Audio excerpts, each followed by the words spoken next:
যেদিকে আমি কই যাবো মা, কই যেদিকে খুশি সেদিকে যা, চোখ যেহেতু দূর যাবে কই দিকে আর ফেরত আসবি না। মা এটা বলতেছে? জি, কই চোখ যেদিকে যাবে সেদিকে যাবে, এখানে আর ফেরত আসবি না। পরে মা কাপড় চোপড় গোছায়া পলিথিনের যে ব্যাগগুলো আছে সেখানে দিয়ে দিল কাপড় চোপড়। তারপরে আমার মা আমার নানার বাড়িতে চলে যায়। আচ্ছা, নানা বাড়িতে চলে যায়, ওখানেই থাকে, ওখানে আমিও থাকি। আমার মা এখানে কাজ কাম করে, বাসা বাড়িতে কাজ করে, তারপরে রাজমিস্ত্রি কাজ করে, কইরা এখানে আমাদের সংসার চালায় আর কি। আপনারা কয় ভাই বোন ছিলেন? কয় ভাই বোন এটা আমি মানে ওই সময়টাতে কি বুঝতেন আপনার ওই ভাই বোন সময় ছিল? হ্যাঁ, ওই সময় আমরা 2 ভাই ছিলাম, তখন আমার মার আরেক জায়গায় বিয়ে হয়েছিল আমার আগে। আচ্ছা, তো ওই ঘরের আরেক ভাই ছিল? জি জি, ওই ঘরের আরেক ভাই ছিল, সেও আপনাদের সঙ্গেই থাকতো? জি হ্যাঁ। পরে নানা, ও ভাই নানা বাড়িতে ছিল বা ওর বাপের কাছে ছিল। পরে আমরা 2 জনে একখানে হয়ে গেলাম আর কি, 2 ভাই একসঙ্গে হলাম। তাই আমার বাবা মাঝে মাঝে আইসে মনে করেন ওই থাকার পরে টাকা পয়সা কিছু জমায়, সেই টাকা পয়সাগুলো আবার মনে করেন ট্রাইং ভাঙ্গা বা চুরি করে বা মারধর করে এভাবে নিয়ে যায়। আপনার বাবা নিয়ে যায়? আমার বাবা নিয়ে যায়। আচ্ছা, মার কাছ থেকে। তারপরেও মা একটু হিসাবে ছিল, অনেক পরিশ্রম করতে পারতো, ঠিক আছে। তে টাকা পয়সা বাসা বাড়িতে কাজ করে, দিন পরে রাজমিস্ত্রি কাজ, যোগালি কাজ করে, বিভিন্ন ধরনের কাজ কাম করে টাকা পয়সা কিছু জমানোর পরে তখন আমরা নানা বাড়িতেই ছিলাম। এখানে অনেক দিন আমরা অনেক না খাইয়াছিলাম এর মধ্যে, ঠিক আছে, অনেক না খাইয়াছিলাম, থাকছি। তো টাকা পয়সা জমায় অনেক কিছু। Sorry sir. না বলেন, আমি তো সবসময় যেটা বলি যে এখানে এসে একটা মানুষ যখন নিজের গল্প বলে তখন হাসি কান্না সবকিছুই থাকতে পারে। আপনি কাঁদছেন কেন? আমি একটু জানতে চাই। মানে আমি তো আসলে এক্সপেক্ট করিনি এরকম একটা মোমেন্ট হঠাৎ করেই। খুব কষ্ট করেছি স্যার জীবনে। আপনি বলেন, আপনার যত কাঁদতে ইচ্ছে করে আপনি কাঁদবেন, এবং আমি আপনাকে পুরোটা সময়ই শুনবো। শুরু করেন প্লিজ। টাকা পয়সা জমানোর পরে অনেক পরিশ্রম করে মা, অনেক ধরনের পরিশ্রম করার পরে টাকা পয়সা কিছু জমাতে আমার নানার যে বাড়ি ছিল ওটা মানে ওখানে একটা মুকুল নামে একটা লোক ছিল, প্রভাবশালী। ওনার স্ত্রী প্রাইমারি স্কুলেতে কাজ করে, টিচার আর কি। তো উনি প্রভাবশালী, আমার নানারা খুব ছিল আর কি, গরিব ছিল, খুবই গরিব ছিল। তে ওরা হুমকি দেয় যে এই জমি ব্যস্ত হবে, আমাদের কাছে এই জমিটা বিক্রি করতে হবে, ঠিক আছে। পরে কয় কে এই জমি বিক্রি করবো কে, পরে করে কি ইট কিনা মানে রাস্তার মধ্যে ওয়াল দিয়া দেয় আর কি, মানে আপনাদের এই বাড়ির? হ্যাঁ, আমার নানা বাড়ির রাস্তা। আচ্ছা, ওয়াল দিয়া দেয়, আমরা আর ওই জায়গা থেকে বের হইতে পারি না। আচ্ছা, রাস্তা বন্ধ করে দেয়। তারপরে এক পর্যায়ে নানা আবার করে কি যে আমাদের বাড়ির পাশেই উপজেলা, একদম বাড়ির পাশেই উপজেলা। তে ওই জমিটা উপজেলার এক ড্রাইভারের কাছে, মোস্তফার ড্রাইভারের কাছে জমিটা বিক্রি করে। আচ্ছা, বিক্রি করে পরে ওই পাশেই এক তাবলিক বুড়া নামে একটা লোক ছিল, তার কাছে জমি কেনে 8% এবং আমার মা ওখানে 4% জমি কেনে পিছনে। ওইবারের রাস্তা নেই আর কি, মানে আমাদের পিছনে। নানা কয় কি ওরা 2 জন মানুষ থাকবি, তো পিছনেই থাক।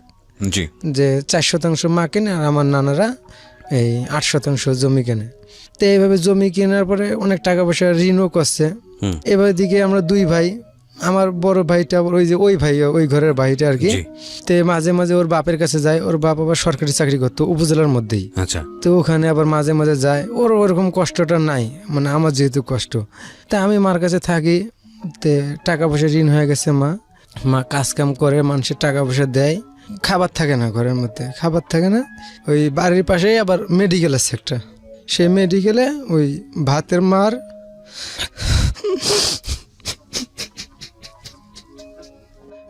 ভাত গালায়, সেই মারগুলা মা নিয়ে এসে ওগুলো আমরা খাই। তো এইভাবে দিন চলতে থাকে। তারপরে মেডিকেলের যে কলাগুলা দেয় সকালবেলা, সেই কলাগুলা মইজা একদম নরম হয়ে যায়, সেই কলাগুলো আমরা খাই। মানে যেগুলো ফেলে দেওয়ার মতো সেগুলো? জি, একদম মানে পচার মতো অবস্থা, পয়সা যায় অনেকগুলা, সেগুলা পাড়ায় দেয়, সেগুলো আমরা নিয়ে এসে খাই। অনেক সময় এগুলো থাকে না, শুধু মূলা সিদ্ধ, লবণ নাই, লবণ ছাড়াই সেই মূলা সিদ্ধ খাইতাম। লবণ কেনার মতো অবস্থা ছিল না? তো এইভাবে সংসার চলতে থাকে। তারপরে মা খুব কাজ কাম করার পরে টাকা পয়সাগুলো ঋণ শোধ হয়ে যায়। হওয়ার পরে আবার কিছু টাকা মানুষের কাছে ঋণ করে একটা গরু কেনে। আচ্ছা। গরু কেনার পরে সেই গরুটা বেশ ভালোই চলতে থাকে। গরু কিছুদিন পর বাছুর হয়। জি।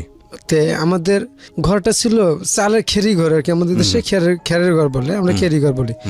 বেড়াগুলো যে ছিল সেগুলো খেরের ছিল, এত নরম হয়েছে, উড়ি যে আছে না উড়ি, সেই উড়ি ধরে একদম পয়সা নরম হয়ে গেছে একদম, মানে ধরলেই পড়ে যাবে এই অবস্থা। পরে নানি বাড়ি তখন থাকি, নানি তখন ওই বাড়া বাঁধতো আর কি, আমাদের দেশে বাড়া কয় ঢেকি যে বলে, সেই ঢেকিতে ঢেকিতে ধান বাঁধতো মানুষের।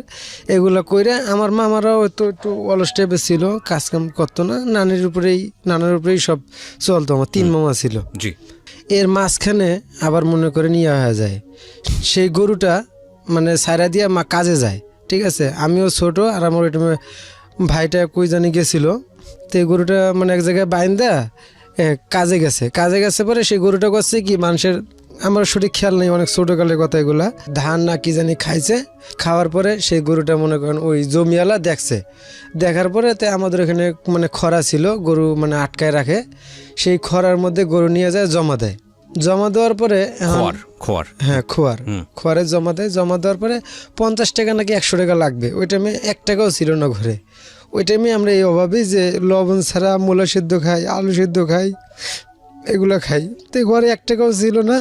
মা বিকালবেলা এসে শোনে যে গরু খরায় দিয়ে দিয়েছে। এখন টাকা পাবে কই? তে আমরা মেডিকেলে একটু যাতায়াত করতাম বেশি, মানে একদম বাড়ির কাছে মেডিকেলটা, যাতায়াত করতাম। সেখানে ওই স্যাভলন আছে না, ডিটল, এগুলো আমরা ফিরে নিয়ে আসতাম আগে। স্যাভলন, স্যালাইন, অনেক ওষুধপাতি, এগুলো মানে চেনা পরিচিত সবাই নিয়ে আসতাম। নিয়ে এসে ঘরের মধ্যে রেখে দিল। পরে গরু খোয়ারে দিব, টাকা তো আর নাই। এখন এই 50 টাকা না কত টাকা জানি লাগবে গরু আনতে গেলে। সেই ক্ষেত্রে মা স্যাভলন খাওয়া ফেলায় পুরোটাই, 2 বোতল স্যাভলন। মানে সুইসাইড করেছে। গরু কই থেকে আনবে? ওই টাইমে টাকা কেউ ধার দিতে চায় না, অভাবী সংসার, কেউ টাকা ধার দিতে চায় না। তারপরে মারে বড় ভাই 1 বোতল পুরোটাই খাইয়া ফেলেছে, আর 1 বোতলের বেশি অর্ধেক খাইছে। ওই টাইমে বড় ভাই আমার আইসা দেখে যে এরকম, আমি তো বুঝি না, আমার সামনেই খাইতেছে। মানে আপনি অনেক ছোট ছিলেন? আমি অনেক ছোট, অনেক ছোট। আমার ভাইয়ের সামনে একটু বোঝে। পরে ভাইয়া আইসা মার মনে করেন ওটা জোরে গালের মধ্যে থাপড় দিয়ে ওটা ফালাই দিয়েছে আর কি, মানে বোতলের মধ্যে ফালাই দিয়েছে, থাপড় দিয়েছে, ওটা তো থাপড় দিয়ে ফালাই দিয়ে শিক্ষা দিছে। শিক্ষা দেওয়ার পরে সঙ্গে সঙ্গে বাড়ির আশপাশের লোকজন, মামারা, নানারা আইসে, মামিরা আইসে, মানে তখন ওই হয়ে গেছে আর কি, অ্যাকশন হয়ে গেছে। পরে সঙ্গে সঙ্গে উপজেলার বাড়ির কাছে উপজেলা ছিল, উপজেলার মধ্যে ছিল না তখন, ওই প্রাচী ছিল না, ওয়াল ছিল না, এখন ওয়াল হয়েছে। তে উপজেলার মধ্যে নিয়ে যায়, উপজেলার উপর দিয়ে আবার মেডিকেলের ওয়াল ছিল আবার কাছাকাছি। পরে মেডিকেলে নিয়ে যায়, সেখানে নিয়ে যাওয়ার পরে গাছতলার মধ্যে মারে করায়, ওই ওয়াশ করায় আর কি, পাইপ দিয়ে ওয়াশ করাইতেছে। সবাই পরিচিত ছিল তো, যে যা পাইছে সবাই ইচ্ছা মতন করে দেশ গ্রামের ভাষায় বকাবকি করছে, গালাগালি করছে, আর পানিও খুব বেশি পানি দিছে যাতে সুস্থ হয় আর কি। তো এইভাবে চলতে থাকে। তো সবাই জানলো না যে কি কারণে এটা করেছে? হ্যাঁ, সবাই জানে যে গরুর জন্য, সবাই মারে, গালাগালি করে। তারপরে গরুটা কিভাবে পান? গরুটা জানি না পরে কিভাবে নিয়ে আসে, মামারা গরুটা নিয়ে আসে। আচ্ছা। তারপরে এভাবে চলতে থাকে দিন, ওই না খাওয়া অবস্থা আর কি। এমনও দিন গেছে 5 দিন, 6 দিন, 7 দিন আমরা না খেয়েছিলাম, একটা না। আপনি তো ছোট ছিলেন ওই সময়, আপনার মা কি বলতো, আপনাকে কি বোঝাতো? আমি ওইটা কিছু বুঝতাম না স্যার, একটু মনে আছে সেই কথাগুলো আমি বলতেছি। আচ্ছা। ওই টাইমেই আমি একদিন মানে খিদার অবস্থায় মেডিকেলের মধ্যে মানে ঘুরতে গেছে, খেলতেছি। তো ওইটা মা মেডিকেলের মধ্যে কাজ করে, এক হাজারা আন্টি ছিল, মারা গেছে উনি, কাজল ডাক্তারের ওয়াইফ, খুব ভালো ছিল, আমার অনেক খাওয়াইতো। তে মা কাজ করতে থাকে, আমি কাজের মধ্যে গেলে তো যতই ভালো থাকুক, ওখানে গেলে তো আমরা শুধু খিদার জন্য কাই করি। এটা পীরগাছা মেডিকেল। মানে আপনার জেলার কথা, কোন জেলার কথা বলছেন? এটা পীরগাছা, রংপুর জেলা, পীরগাছা থানা। আর থানায় মেডিকেলটা আর কি, পীরগাছা মেডিকেল আর কি, সরকারি হসপিটাল। তো ওখানে নিয়ে যায়, আমার ভর্তি করার পরে ওখানে থাকি, কয়েকদিন খাওয়া দাওয়া হয়, স্যালাইন দেয়, আল্লাহর আমার সুস্থ হয়ে যায়। আসলে মূলত কিছু না, সব হলো ক্ষুধার কারণে এরকম ক্ষুধার হয়েছে, কারণে এই অপুষ্টি, হ্যাঁ। অবস্থা আর কি। হুম। তো ওখান থেকে আবার রিল্যাক্স করে দেয়, বাসায় চলে আসি। এভাবে কাজকাম করতে করতে চলতে থাকে। তারপরে আস্তে আস্তে আস্তে আস্তে ওই গরুটার জন্যে মা নিয়ে আসতো, ভাতের মার নিয়ে আসতো। সেই সময়ও আগে এমনিই নিয়ে আসতো, তখন গরুর জন্য নিয়ে আসতো। গরুর জন্য মার নিয়ে আসতো, সেই মারের মধ্যে ওই নিচে কয়েকটা ভাত থাকতো, সেগুলো খাইতাম। ওই পচা রুটি, তারপরে কলা, এভাবেই খাই। পরে মূলা, লবণ ছাড়া সিদ্ধ আলু। বাবা খোঁজ নিত না? না, বাবা আমার কোনো সময় খোঁজ নিত না। এর মধ্যে আবার বাবা মাঝে মাঝে আসতো, আসার পরে ওই যে 2-4-5 টাকা যাই জমাইতো, এগুলো সব নিয়ে চলে যেত? এগুলো নিয়ে চলে যেত, খোঁজ খবর রাখতো না কোনো। আচ্ছা। তে আমার মা একটু চালাক টাইপেরই ছিল। তো ওই টাইমে আবার করলো কি, যে গরু আছে, তে একটা করলো, অ্যাকাউন্ট করলো ডিপিএস সোনালী ব্যাংকে 100 টাকা করে। অথচ আমরা খাইতে পারি না। তার ভবিষ্যৎ নিয়ে অনেক চিন্তা ভাবনা ছিল, আমাদেরকে নিয়ে চিন্তা ভাবনা ছিল। 100 টাকা করে ডিপিএস? জি, আমাদের জন্যই করছে এটা সেটা। আচ্ছা। ভবিষ্যৎ ডিপিএস, ওই 100 টাকা ডিপিএস করলো না, মনে করেন সংসারে আরো অশান্তি চাইপে আসলো। আচ্ছা, কেন? ওই 100 টাকা ডিপিএস করলো, মনে করেন তো খাইতেই পারে না ঠিক মতন। এর মধ্যে আবার ডিপিএস এর 100 টাকা দিতে হবে, 30 দিনে মাস, ঠিক আছে। তো এই 100 টাকা আবার কই থেকে আসবে? বিভিন্ন রকম যেই কাজ পারতো টাকার জন্য, সেই কাজেই বেশিরভাগ করতো আর কি। তাই মানুষ বিভিন্ন অপবাদ দিত গ্রামের মধ্যে, অনেক নোংরা কথাও কইতো। মা একাই থাকে, আমার বাপে খোঁজ খবর নেয় না। নানা বাড়ির মানে একই বাড়ি, ঠিক আছে, নানারা সামন সাইডে, আমরা পিছন সাইডে, বাবা ঠিক মতন আসে না। তাই অনেক নোংরা কথা বলে গ্রামের মানুষ, বিভিন্ন রকমের কথা বলে, ঠিক আছে। অথচ আমার মা কিন্তু পরিশ্রম করে খায়, বাসায় কাজ করে, রাজ্যকালী কাজ করে, বিভিন্ন আর অন্য যে কাজ পায় সেগুলো কাজই করে। তার মাঝখানেও গ্রামের মধ্যে মানুষ মানে বিভিন্ন রকমের কথাবার্তা বলার পরে এভাবে মানে মা অসহ্য হয়ে গেল। তারপরে গ্রামের মানুষজন এরকম বিভিন্ন রকম বাজে কথাবার্তা বলে, আমার মা তো কাজ করে খায়, তারপরে বাজে কথাবার্তা বলে। তো মার এটা সহ্য হতো না, কারোরই সহ্য হবে না এই বাজে কথাগুলা। তো এভাবে এক প্রকারে চলতে আর খাওয়া দাওয়ার কষ্ট আছেই, এটা আর মিস নাই। প্রতি মাসে 100 টাকা করে দিতে হইতেছে। তে কিছুদিন যাওয়ার পরে তে ওই মেডিকেলে এক বাবুর্চি ছিল, উনি রান্না বান্না করতো। সেই বাবুর্চি, ওনার নাম শামসুল। তে ওনারে এক পর্যায়ে আমার মা, আমার ছোটোকালে তো মনে নেই বেশি একটা, মানে ধর্ম বাপের মতো নাকি ডাকতো আমার মায়, ঠিক আছে, ধর্ম বাপের মতো ডাকতো। তে আমরাও মনে হয় নানা করে বলতাম আর কি। তে সেই পর্যায়ে আস্তে আস্তে মানে সম্পর্কটা অন্যদিকে চলে গেল। অন্যদিকে বলতে? অন্যদিকে মানে চলে গেল কি, মানে বিয়ার আসলো এখানে আর কি। আমার মারে বিয়ে করবে আর কি, ধর্মবাপ যাকে ডাকে। হ্যাঁ। আচ্ছা। যে এই পর্যায়ে মানে আমি আসলে আমার জীবন আমি বলি যে ধর্মবাপ ডাকছিল কি ডাকছিল না তো আমার সঠিক খেয়াল নাই। আচ্ছা। আমি বলতাছি আর কি, তার কারণ আমি অনেক ছোট ছিলাম, আমি এরকমই ছিল কিছু। ঠিক আছে, আপনি যেটা শুনেছেন বা বুঝেছেন আমার সেটাই। ঘটনা আমি এটা আগে বলে নেই, আমার ঘটনা আমার গ্রামে বা আমার ফ্যামিলির কারো কাছে মানে শেয়ার করার মতো না। এই জীবনের প্রথম আমি এই জায়গায় শেয়ার করতেছি, মানে এত নিকৃষ্টগুলো ঘটনা, এগুলো কোনো জায়গায় আমি শেয়ার করে নেই, কারো কাছেই শেয়ার করে নেই। আপনি এখানে কেন আপনি কেন মনে করলেন যে এখানে আমি আসলাম যে আসলে যে এখানে আসলাম যে আমার মতন বয়সী, আমি গার্মেন্টসে চাকরি করি, দেখতেছি কি যে এখানে মানে বিভিন্ন এক বউ থুয়ে আর এক বউ বিয়ে করতেছে, 2-3টা বাচ্চার মা, সে বয়স হয়ে গেছে ভালো, 30-35 বছর বয়স হয়ে গেছে, সে আরো একজনকার নিয়ে চলে যেতেছে। আমি এই জন্য এখানে আইছি যে আসলে আমার বয়সী যারা আছে, 30-35 বছর বয়সী যারা আছে, তারা জানি আমার মতো না, সেটা ঠিক আছে, এই ভুলটা যাতে না করে। ওইটা তো পরের গল্প। কিন্তু আমি যেটা জানতে চাচ্ছি যে আপনি কাউকেই যেটা বলতে পারেননি, সেটাই রেডিওতে এসে মন খুলে বলার মতো এটা কেন মনে করলেন? এটা মনে করলাম এই জন্যই যাতে মানে আমি যে কষ্টগুলো করছি অন্যরা এই কষ্টটা না করে, আমার মতন মানে নতুন যারা ছেলে মেয়ে আছে এরা যাতে এই কষ্টটা যাতে না পায়। ঠিক আছে, এটা যদি কেউ শুনে যাতে একটু তার মাথার মধ্যে জ্ঞান বুদ্ধি যাতে ঢোকে যে এই ভুলগুলো করা যাবে না। ঠিক আছে, আমি ধারাবাহিকভাবে যাই। আচ্ছা, তো তারপরে কি হলো? তারপরে এরকম ভাবেই মনে করেন ওই সম্পর্কটা ওইভাবে মানে ধর্মভাবের মতোই মনে ছিল। তখন আপনার বয়স কত? তখন আমার বয়স স্কুলে ভর্তি হয়নি তখন।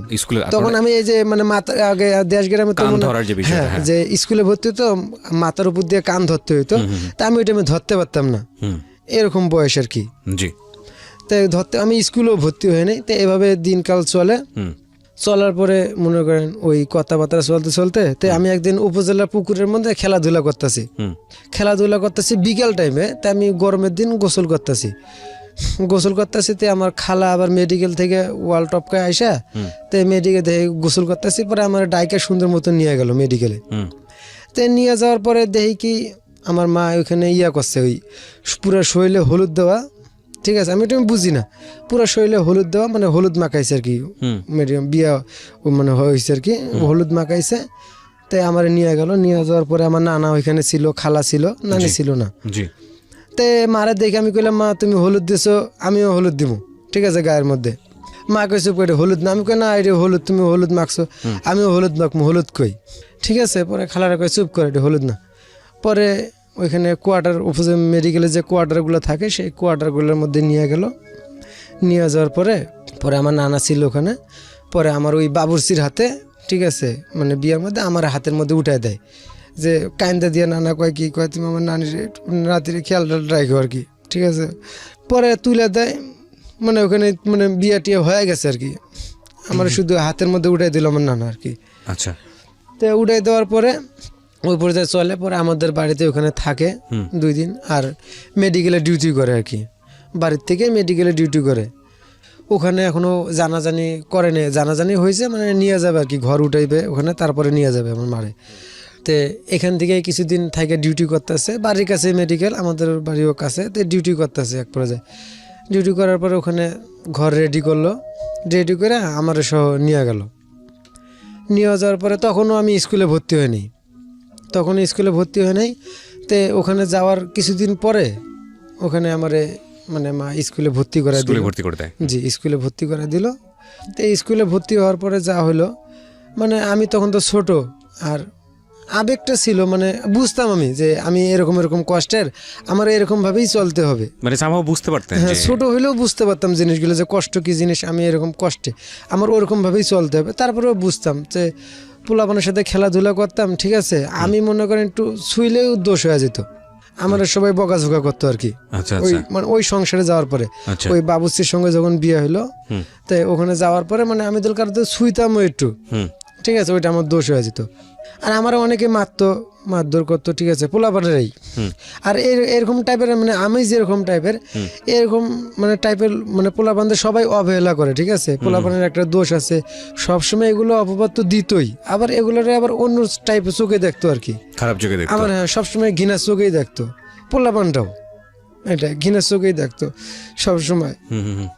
তো এইভাবে দিন যাইতে থাকে, আমি স্কুলে ভর্তি হই। ওখানে ছোট ছোট 2 আমার বন্ধু ছিল, নাজমুল আর হলো একটা নাম হলো মনু, মানে আগের ঘরের না, ওই যেখানে বিয়ে হয়ে যাওয়ার পর, সেটাই বলছি যে মানে আপনার বাবার আগের ঘরের, জি, মানে আমার বাবা তো মানে শামসুল বাবুর্চি আর কি, না, কিন্তু যেখানে বিয়ে হলো সেই অর্থে আপনার মানে সম্পর্কের যে বাবা আর কি, সৎ বাবা যেটাকে বলে, তো ওই বাবার আরেকটা বউ থাকা অবস্থায় আপনার মাকে বিয়ে করেছিল নাকি? জি, থাকা অবস্থায়। আচ্ছা, ওনার অনেক ভালো সম্পত্তি ছিল, বাবু সরকারি বাবুর্চি। আচ্ছা, তারপর তো ওখানে থাকতাম, ওখানে 2টা ছেলে ছিল বন্ধু, শুধু ওই 2টা ছেলের সাথেই বন্ধু, আর বাদ বাকিগুলা মনে করেন আসে মানে ওদের যে বংশের যে ইয়াগুলা, আজ আমার সৎ বাবার যে বংশের যে পোলাপান গুলা, সেগুলো সবাই আমার অন্য চোখেই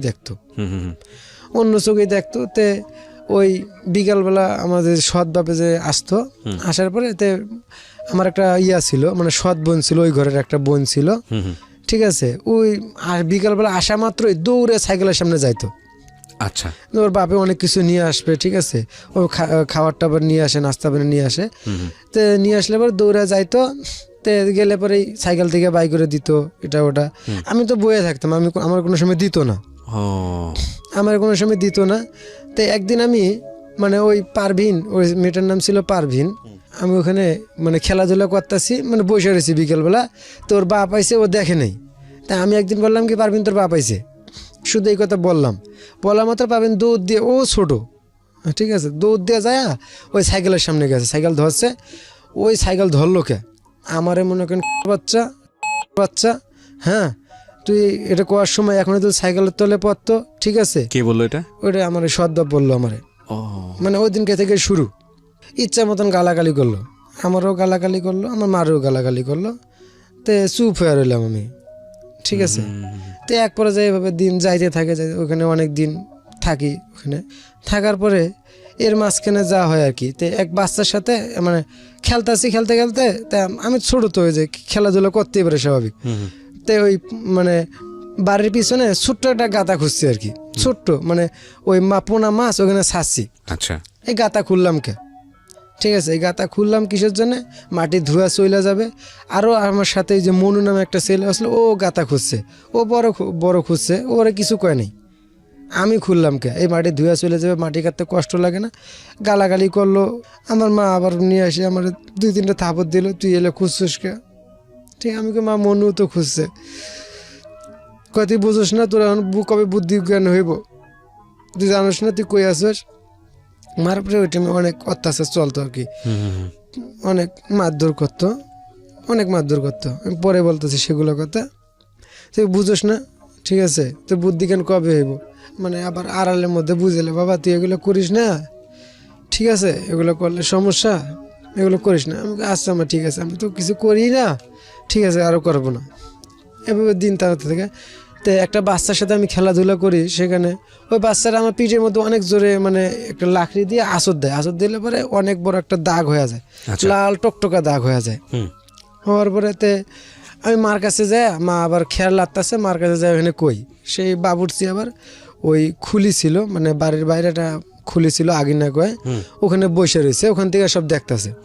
মার কাছে যাই বিচার দিতেছি, মা এরকম এরকম ব্যাপার কয়, থাক ভালো হয়ে যাবে, কিছু করার দরকার নেই, ঠিক আছে। তো আমি এসে খেলতেছি, আমার ডাক দিল, সেই বাবুরচি ডাক দিল, ডাক দেওয়ার পরে আমার সৎ বাপ, আমি তারে কিছু কই না, জামাই কয়ে ডাকি, সৎ বাপ আব্বা টাব্বা বলি না। ডাক দিল, ডাক দিয়ে কয় কি, কই দিয়ে তোর কই মারছে, পরে পিঠে দেখাইলাম, ইস কত মারছে রে, দাগ হয়ে গেছে, ওরা মেডিকেল নিয়ে যেতে হইব, পীর কাছে মেডিকেলে ভর্তি করাতে হইব, অ্যাম্বুলেন্স কই, সে কিন্তু বয়স্ক আসলো। তারপরেও সে এরকমভাবে জিনিসগুলো বলতেছে আমাকে, ঠিক আছে। তা আমিও বলতেছে, মানে আপনার সৎ বাবা এটা বলতেছে আপনাকে? হ্যাঁ, আচ্ছা, যে ইস কত মারছে রে, ফাইটা ফুটে গেল। আমার মা আমার নিয়ে অনেক মারধর খায় ওখানে, আচ্ছা, আর মারে কি অমানসিক মারে, ঠিক আছে, আচ্ছা, অমানসিক একদম মায়ের একদম বেহুশ বানায় ফেলে, ঠিক আছে, হুশ জ্ঞান ডাক্তার মাক্তার আইনে আবার হুশ এরকম মারে, শুধু আমারে নিয়েই ওখানে মারধর হয়, ঠিক আছে। সেই ক্ষেত্রে মা আমারে, আমি তখনও ছোট, রাস্তা স্কুলে ভর্তি হয়ে নাই, তো আমি রাস্তাঘাট চিনি না। আমার মা যেখানে বিয়ে হয়েছে, মানে আমাদের নানা বাড়ির থেকে 4 মাইল দূরে আর কি। জি। তাই আমার মা একদিন আমারে মারছে, ঠিক আছে, আমারে কোনো দিশা বিষয় না পায়, আমার কানতে কানতে আমারে কইলো কি, কয় তুই এখান থেকে চলে যা, তুই এখানে থাকলে আমার সমস্যা হয়, তোর সমস্যা হয়, তুই চলে যা এখান থেকে। যেদিকে আমি কই যাবো মা, কয় যেদিকে খুশি সেদিকে যা, চোখ যেহেতু দূর যাবে, কই দিকে আর ফেরত আসবি না। মা এটা বলতেছে? জি, কয় চোখ যেদিকে যাবে সেদিকে যাবে, এখানে আর ফেরত আসবি না। পরে মা কাপড় চোপড় গোছায়া পলিথিনের যে ব্যাগগুলো আছে সেখানে দিয়ে দিল কাপড় চোপড়, দেওয়ার পরে আমি তো চিনি না স্যার যে আমি কোন দিকে যাব, রাস্তাঘাট 4 মাইল দূরত্ব, যে যেখানে থাকি ওইখান থেকে অল্প একটু দূরে চিনি। আমাকে একটু জাস্ট বলেন যে আপনি তখন কোনো ক্লাসে পড়ছেন? না, তখন লেখাপড়া করি না। তখন মানে এই বয়সে আপনার মা আপনাকে বললো যে চলে যেতে? যেখানে করছে সেখানে চলে যা, এখানে আসবি না, তোরও অশান্তি আমারও অশান্তি। আরে, মানে ব্যাগটাও মা গুছিয়ে দিয়েছে? জি, ব্যাগ গুছিয়ে হাতে ধইরে দিয়া রাস্তা দেখাই দিছে, যা। কি ভয়ঙ্কর হতে পারে একটা মানুষের জীবন। পরে ব্যাগটা হাতে নিয়ে যাইতেছি, যাওয়ার পরে আসলে ওই বাড়ির থেকে একটা মেন রাস্তা ছিল, অতদূর পর্যন্ত আমি চিনি, তারপরে আর কিছু চিনি না, মানে ওইখান থেকে আপ ডাউন করতে, ওই মেন রাস্তা থেকে এই পর্যন্ত আপ ডাউন করতে পারবো। তারপরে যে পথগুলো মনে করেন 1/2 কিলোমিটার হবে বা 1 কিলোমিটার হবে, এতটুক পথ আমি চিনি, মানে খেলাধুলা করে ওই এরিয়ার মধ্যে এতটুকু আমি চিনি, মেন রাস্তা দেখা যায়। তার মেন রাস্তার পরে আমি কোন দিকে যাব, নানা বাড়ির দিকে, এটা আমি চিনি না। তো অনেক সময় ঘুরতে ঘুরতে ঘুরতে ঘুরতে কই যাবো, আর তখন তো ছোটো, রাস্তাঘাটও চিনি না, কই যাব। পরে আবার ঘুরে আইছি মার কাছে ঘুরে আইছি, মা আবার রাগ ভাঙিয়ে গেছে, মা আবার ঘরের মধ্যে নিয়ে গেছে, নিয়ে যায়, কয় কে নিয়ে আইছে তোরে, কেউ নিয়ে আইছে? আসলে আমার কেউ আনতে যায়নি, সবার সামনে বাইক করে দিয়েছে, কিন্তু বাড়ি ভরা মানুষ, ওই আমার সৎ বাবু ছিল, পরে আর ভাইরাও ছিল, ছোট পোলাপোটো ছিল, সবার সামনে মা আমার বাইক করে দিছে, যেদিকে খুশি সেদিকে যা। তা আমি কই যাবো, চিনি না কিছু। পরে ফেরত আইছি, আবার আসার পরে মা রাগ ভেঙে গেছে, কিছু কয় নাই, রুমের মধ্যে নিয়ে যায়, তোর কে নিয়ে আইছে, কেউ নিয়ে আইছে? মারে আমি কই কি কমু কমু, আমরা নিয়ে আইছে, কে নিয়ে আইছে? ও বুকে আসলে আমার কেউ আনে নাই, তো রাস্তা থেকে ফেরত আনবো, যাস না, কই যাবি, হারাই যাবি, কেউ আনে নাই আমার, আমি নিজেই আইছি। পরে আমি কই অমুকে কইছে যে ইয়া হয়েছে, ওই নিয়ে আইছে আমারে। পরে থাকলাম, থাকার পরে বেশ কিছুদিন ভালোই চললো। আমার ওইখানে স্কুলে ভর্তি করে দিল, ওইখানেই ভর্তি করে দেওয়ার পরে ক্লাস 15 দিন 1 মাস করলাম। করার পরে আবার অশান্তি শুরু হয়ে গেল, ওখানে অশান্তি শুরু হয়ে গেল। পরে আমার নানি এটা সব জানে, সব শুনতেছে। শোনার পরে নানি এসে আমার নিয়ে যায়। তখন নানি আমার নিয়ে যাওয়ার পরে ভিক্ষা করা শুরু করলো।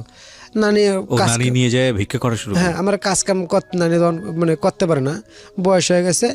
নানি আমার মানে মানুষ করার জন্য ভিক্ষা করা শুরু করলো, ঠিক আছে।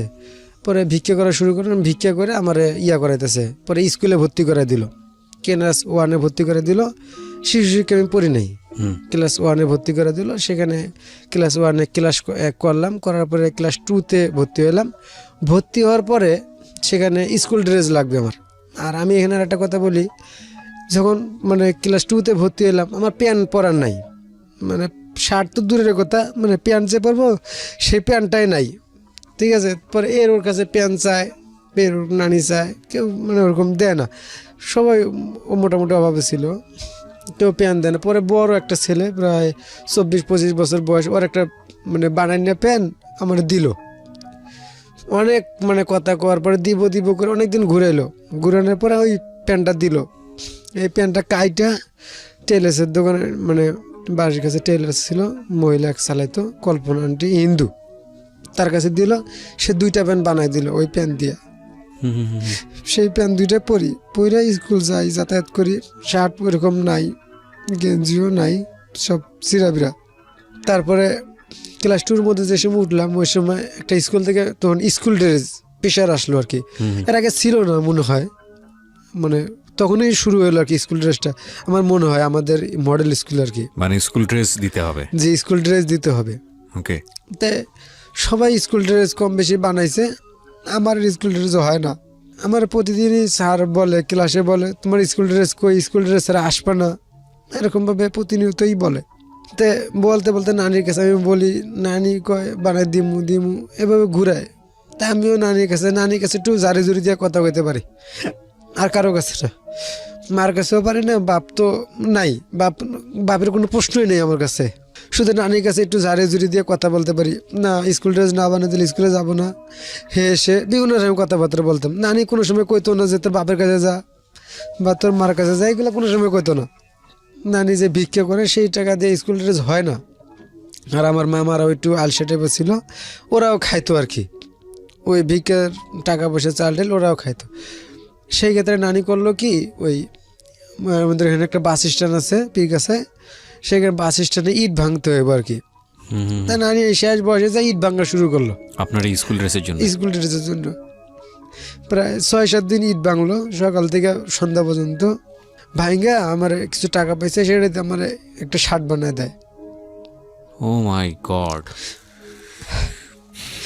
সেখানে শার্ট বানিয়ে দেয়। তে আমি লেখাপড়া করতে থাকি, করার পরে এক পর্যায়ে নানিও ভিক্ষা টিকা মানুষ, মানে ওরকম খুব অভাব দেশে, আমাদের আসলে উত্তরবঙ্গে খুবই অভাব ছিল ওই টাইমে, খুবই অভাব। তা আমার মামা তো ভাই ছিল একটা ওই টাইমে, উনি মাদ্রাসায় আগে ঢাকায় লেখাপড়া করতো, আমার মামারা ঢাকায় ছিল, তে ঢাকায় মাদ্রাসায় পড়তো, উনি হাফেজ হবে আর কি, এরকম অবস্থায় আর কি। তে খুবই সংসারের অভাব, মামাগো সংসারের অভাব, ওখানে ওই শুধু মূলা সিদ্ধ, আলু সিদ্ধ এগুলাই খায় আর কি, ভাত তেমন একটা চলে না ওই মামার সংসারেও। তো এভাবে চলতেই থাকে। তো আমার মামা তো ভাই একদিন করলো কি, যে ওরে আমার মাদ্রাসায় দিয়ে দাও, ঠিক আছে, আপনাকে মাদ্রাসায় ভর্তি করতে বললো? হ্যাঁ, মাদ্রাসায় ভর্তি করতে বললো। তে আমি ওখান থেকে চলে গেলাম, ক্লাস 2 মধ্যে কিছুদিন পড়ছি, পড়াই মাদ্রাসায় চলে গেলাম। তে চলে যাওয়ার পরে ওখানে যা হইলো আর কি, মাদ্রাসা ছোট একদম, ঠিক আছে, 15-20 জন ছাত্র, ঠিক আছে। তো মাদ্রাসা নামে কি, মাদ্রাসা নামে একটা কলঙ্ক আর কি। কেন? ওখানে ভিক্ষা করাইতো, ওই হুজুরের ব্যবসায় ছিল, মানে ভিক্ষা করানো, কালেকশন করাইতো আর কি, মাইক দিয়ে কালেকশন করাইতো, এ করতো হু করতো।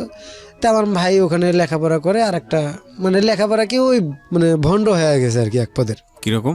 ওই ভিক্ষা মাদ্রাসায় কালেকশন করে, 7 দিনের সফরে যায়, 10 দিনের সফরে যায়, ভ্যান নিয়ে নিয়ে সারা রংপুরে কালেকশন করে আর কি মাদ্রাসার নামে, উঠায় হুজুরে সব খায়।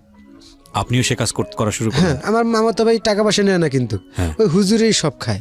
তো আপনি কি করলেন? আপনাকে নামাইলো ও রাস্তায়? হ্যাঁ, আমি ওই মাদ্রাসায় গেলাম, কিছুদিন লেখাপড়া করলাম, তাই আমি হুজুরে আমার সামনে টেকনিক খাড়াই। হ্যাঁ। হুজুরে টেকনিক খাটায় কি, আমার মামাতো ভাই তো ওই 6 দিন 7 দিনের জন্য সফরে যায়, তে ওই আমারে মাদ্রাসায় রাখতে কয়। তাই আমার মামা আসে, মাঝে মাঝে মামা আসে, আমার ভাগ্নে আছে, পোলা আছে, মাঝে মাঝে দেখতে আসে। আসলে পরে আমার মামাতো ভাইরে কোনো সময় পায় না, আমারই পায়। তো হুজুরে আবার ওইখানে আবার যা তা করে অপমানি করে আবার আমার মামা আর কি। ঠিক আছে, মামা জিনিসটা বুঝতে পারছে, মানে যা তা করে কয়, অপমানি করে। ঠিক আছে, টেকনিক খাটায় যে আমার একজনকার রাখলেই হবে আর কি। মাঝে মাঝে আমারও পাঠায়, আবার মনে করেন কয় না ওরে দিল পর 2 জনে পাঠালে কি মন না গার্জিয়ান আসলে তখন খারাপ দেখাবে, এই জন্য আমারে রেখে আমার মামাতো বাইরে পাঠায়, বেশি সুযোগ সুবিধা হইলো আর কি। তো এইভাবে দিন চলতে থাকে। পড়ালেখা তেমন একটা মানে ভালো না আর কি। সকালবেলা পরে মানে খাওয়ায় আর কি, ফ্রি খাওয়ান দাওয়ান ফ্রি, তো খাইতাছি ফিরতাছি চলতাছি, মানে দিনকাল ভালোই চলতেছে আর কি। ওই মানে খাওয়ার অভাবটা ওই জায়গায় আর নাই। ঠিক আছে, আসি কালেকশন মালেকশন যা করি, মার কাছে যাই, গেলে পরে একটু যাই, যা থাকি না বড় দিনকে চলে আসি, নানি বাড়ি যাই, নানির পাশে মাঝে মাঝে থাকি। নানি অনেক গল্প করতো আমার সাথে, ভবিষ্যৎ নিয়ে আর কতদিন লাগবে লেখাপড়া করতে, নানির তো বয়স শেষ টাইপে চলে আসে, কতদিন লাগবে। আমি বলতাম এর তো নানি শুরু কিন্তু আমার কেবল, তখন নানি এর তো আর কিছুদিন লাগবে আর কি, নানি এরকম আশ্বাস দিতাম। তারপরে এক পর্যায়ে ওখানে মাদ্রাসাটা মামাতো ভাইরে আর 2 জন করে মানে পাগড়ি দিয়ে দিল আর কি, ওদের হাফেজ হয়ে গেছে, পাগড়ি দিয়ে দিল। এরপরে আমার মামাতো ভাই তো ওইখান থেকে চলে আসলো বাড়িতে, আর তো তার ওখানে কোনো ইয়া নেই। পরে আমারে নিয়ে আসলো, নিয়ে আসার পরে এখন আমারে কই কি করবে, বাড়িতে কিছুদিন থাকলাম। পরে বাড়ির পাশে একটা কমি মাদ্রাসা ছিল, ওই কমি মাদ্রাসার মধ্যে আমারে ভর্তি করালো। তো সেখানে আবার খাওয়ান দাওয়ান বাড়ির থেকে দিয়ে আসতে হবে। নানি ভিক্ষা করতো, ভাত রাঁধতো, রাঁধা তা আমার জন্য ভাত সারাদিন ভিক্ষা করতো, বাড়িতে রাঁধতো বা মামিরা রাঁধতো, এই ভাতটি আবার নানি আমার দিয়ে আইতো, ভিক্ষা চালের ভাত। হ্যাঁ, তো অনেক সময় ভাত দিয়ে আসতো, অনেক সময় কি শুধু কাঁচামরিচ, এটা ভর্তা আর অন্য কোনো তরকারি নেই, এটা দিয়ে ভাত খেতাম। আবার পানি দিয়ে রাখতাম, এটা সকালে নাস্তা খাইতাম। সবাই সকালবেলা এটার মধ্যে পানি দিয়ে রাখতেন? জি, অর্ধেক খাইতাম, অর্ধেক পানি দিয়ে রাখতাম। তো এইভাবে দিন চলতে থাকে। আর অন্য অন্য ছাত্ররা এরা ওই মাদ্রাসাটা ভালো ছিল, আল্লাহর রহমত খুবই ভালো ছিল, ওইখান থেকে অনেক শিক্ষা অর্জন করছি, যেটুকু জ্ঞান বুদ্ধি হয়েছে ওই মাদ্রাসায় হয়েছে। ওই মাদ্রাসার হুজুরগুলোও খুব ভালো ছিল। তারপরে সকালবেলা সবাই চিড়া মুড়ি নাস্তা এগুলা খায়, আমার এগুলা কোনো সময় কপালে জোটে না, আর এগুলো আমি কোনো সময় আশাও করি না। আমার মানে কোনো মতো ভাত হইলেই হয়েছে।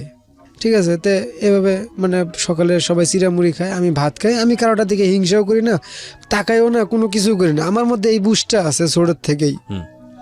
তো খাইতে খাইতে থাকি। তো নানি প্রতিদিন ভাত দেওয়া যায়, হুজুরের একটা মেয়ে টের পায় এটা। টের পাওয়ার পরে পরে হুজুর আমার কাছে, সাভারের হুজুর এটা, তার সাথে কোনো যোগাযোগ নাই, আতিক হুজুর, বাড়ি সাভার, সে ওইখানে যায় মানে শিক্ষকতা করতো আর কি। আচ্ছা, সে হুজুর টের পায় জিনিসটা, টের পাওয়ার পরে আমার ডাক দিয়ে বলে ওখানে আবার বোর্ডিং সিস্টেম হবে আর কি। ঠিক আছে, ঢাকার বড় এক মাদ্রাসার থেকে মানে অনেক টাকা পয়সা মানে ওখানে ওঠে আর কি, মানে ব্যাংকের মাধ্যমে, ওখান থেকে আর কি ওই মাদ্রাসার বড় হুজুরে ওই কমি মাদ্রাসাটা দিছে। তো ঢাকার থেকে টাকা পাঠাবে, যারা যারা মানে ভালো লেখাপড়া করে টিয়া করে, ওদের জন্য কিছু ফ্রি খাওয়ার ব্যবস্থা করবে আর কি। তো সেখানে আল্লাহর রহমত আমি ওখানে লেখাপড়া ভালোই, আমার রোল 2 ওখানে। তারপরে ভোট হয়, ওখানে ভোটে আমি ক্যাপ্টেন মাদ্রাসার দায়িত্ব পাই আর কি। আচ্ছা, আমাদের ক্লাসে ক্যাপ্টেন্সির দায়িত্ব পাই, তো ক্যাপ্টেন পালন করি। তো সেখানে একদিন সকালবেলা নাস্তায় আমার এক হাবিব নামে একটা বন্ধু ছিল, তো ওই দিনকে আমার রাত্রেবেলা ভাত অল্প একটু ভাত দিয়ে গেছে নানি, তো ওটা আমি রাত্রে খাইছি। সকালবেলার নাস্তা মাস্তা নাই, আমি মানে মাদ্রাসার পিছন সাইডে যা দাঁড়ায় রয়েছি যে সবাই নাস্তা কাস্তা শেষ হইলে আমি ক্লাসে আবার যাবো নাস্তা খাওয়ার শেষে। আচ্ছা, তে হাবিব ওরে আমার ডাক দেয় কিরে মামু নাস্তা খাইছ? আমি কই কথাবার্তা কই না, মানে লজ্জা পেতেছি আর কি, লজ্জা তো সবারই আছে, লজ্জা পেতেছি যে পরে কিছু বলে না, কয় আয় নাস্তা খাবি, আমার চিরামুড়ি আছে আয়। পরে ও নিয়ে করার পরে আমাদের ওখানে খাওয়ার ব্যবস্থা হয় আর কি, টাকাগুলো আমাদের হাতেই দেয়। তো এবারে যায় ওখানে 2 বেলা খাই, আর রাত্রে যে ভাতটা নেই ওই ভাতটা অর্ধেক খাই, অর্ধেক রাইখা দিই, ওটা সকালে নাস্তা খাই। আচ্ছা। তো এভাবে দিন যাইতে থাকে, লেখাপড়া আল্লাহর রহমতে ভালোই করতেছি ওখানে। করতে করতে একদিন আমার মা আসে বেড়াইতে, আমরা দেখতে আসে মাদ্রাসার মধ্যে, বিকালবেলা সন্ধ্যার পরে মনে হয় লেখাপড়া করতেছি। তে মা আইসে পরে আমি আসতেছে দিয়ে দেখলাম। পরে আমি আমার বললাম, হুজুরে বললাম যে হুজুর আমার হুজুর নানিরে দেখছে, কয় হুজুরেই বললো যে তোর নানি আইছে, ঠিক আছে। পরে কয় যা বাইরে যা। পরে বাইরে গেলাম, কথাবার্তা কইলাম। তো ওই টাইমে আমার মা কইলো কি যে হুজুরে দল জিজ্ঞাসা করে বলবি তোর খালা হয়। এই প্রথম আমার মাথার মধ্যে সবচেয়ে বড় আঘাত লাগলো সে এই কথাটা, যে আমার আমার বোঝার বয়সে এই প্রথম একটা কষ্ট পেলাম আর কি। এতদিন যা পাইছি ওরকম কিছু মনে হয় নাই। তো এই একটা কষ্ট পেলাম যে মা খালা হয়ে গেল আর কি। আপনি জিজ্ঞেস করলেন না যে কেন এই কথা বললা? না, আমি জিজ্ঞেস করিনি। আমি আচ্ছা ঠিক আছে, কিন্তু ওই প্রথম আমি খুব বড় একটা কষ্ট পেলাম। পরে কথাবার্তা শেষে চলে গেল, নানি বা চলে গেল। তাই হুজুর আসলে জিজ্ঞেস করছে যে কে হয় এটা। আমি কই আমার খালা, ঠিক আছে, আমার খালা হয়। পরে লেখাপড়া করতেছি। তে মাদ্রাসার কিছু নিয়ম আছে আর কি, প্রতি বৃহস্পতিবারে 5টার পরে সবাই ছুটিতে যায়, যার যার মার সঙ্গে থাকে না, বাড়িতে যায় আর কি। বেশি 4 ভাগে 3 ভাগ ছেলেদের ছুটি হয়ে যায় প্রতি বৃহস্পতিবারে। তা আমার যেহেতু নানা বাড়ি কাছে, তা আমার ওরকম ছুটি ছাড়া লাগে না। তারপরেও মাসে একবার নেই, আমি 1 বার 2 বার এরকম নিয়ে নানির কাছে যা থাকি। আমি নানির কাছে খুব ঘুমাইতে ভালোবাসতাম।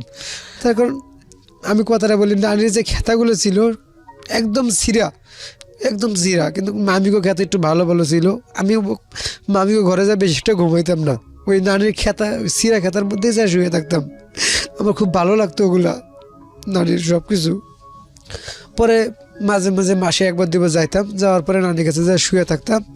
একদিন হঠাৎ করে বিকালবেলা আমি হুজুরে বললাম বৃহস্পতিবারে যে হুজুর আমার আজকে ছুটি লাগবে, আমি বাড়ি যাব, নানির কাছে যাব। কয় না তো ছুটি হবে না। আমি কোনোদিন ছুটি না দিলে, অনেক সময় ছুটি দেয় না, অনেকেরই ছুটি হয় না, কোনোদিন কানতাম না। ওই দিনকে আমি কেমন যেন একদম পোলাপানের মতন, লেদা পোলাপানের মতন কান্নাকাটা শুরু করে দিলাম। আসরের নামাজ পর থেকে মাগরিবের নামাজ পর্যন্ত আমি খুব কানলাম ওই দিনকে। হুজুরও বিরক্ত হয়ে গেল এই কান্দন দেখা। তা আমার হুজুর বললো কি সকালবেলা কাজ কাম শেষ করে তুই চলে যাবি, আমি আর যাব না, এরকম কথাবার্তা আর কি। সরি, তার আগে একটু কথা বলি। তার কিছুদিন আগে নানির সঙ্গে গেছিলাম, যায় নানির সঙ্গে রাত্রেবেলা খাওয়া দাওয়া করে শুয়ে থাকি। তো নানি আগেরকার মানুষ তো ওরকম জানতো না কিছু, নামাজ পড়তো কিন্তু ওরকম কোনো কিছু জানতো না, ঠিক আছে। তো নানি আমার কাছে অনেক কিছু শিখতো, আমি শিখাইতাম। একদিন লা ইলাহা ইল্লাল্লাহু মুহাম্মাদুর রাসূলুল্লাহ সাল্লাল্লাহু আলাইহি সাল্লাম এটি শিখাইতাছি। তসবি কিন্তু নানি ছিল না, নানি দোয়া ইউনুস পাঠ করতো, লা ইলাহা ইল্লাল্লাহ সুবহানাকা ইন্নী কুনতু মিনাজ জালিমিন, এগুলো খতম দিত। লাখ পড়তে হয়, 2 লাখ 3 লাখ পড়লে এটা খতম হয়। নানি এগুলো করতো। সেগুলো যে কাপড়ের আসল আছে না, খেতা সিলাইতো, সেই কাপড়ের আসলটা যে আছে, ওই আসল না, পায়ের যাকে বলে, সেই পায়ের মধ্যে নানি গিট্টু দিয়ে রাখতো। নানি কিন্তু মূর্খ মানুষ ছিল, যে কত হাজার হইলো এটা গিট্টু দিয়ে রাখতো। তে নানি ওই সময় আমার একটা খেতা সিলাইতো।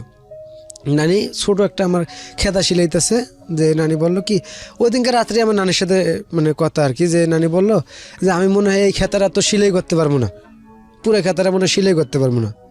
আমি ওকে নানি তুমি এটা কী কও, ঠিক আছে। পরে এই খতম যে দিতেছে, আমি ওকে নানি আমার কয় যে আমার কেমন জানি লাগতেছে, আমি মনে হয় আর এই খতম মনে হয় শেষ করতে পারবো না, আমি এতদিন মনে বাঁচবো না।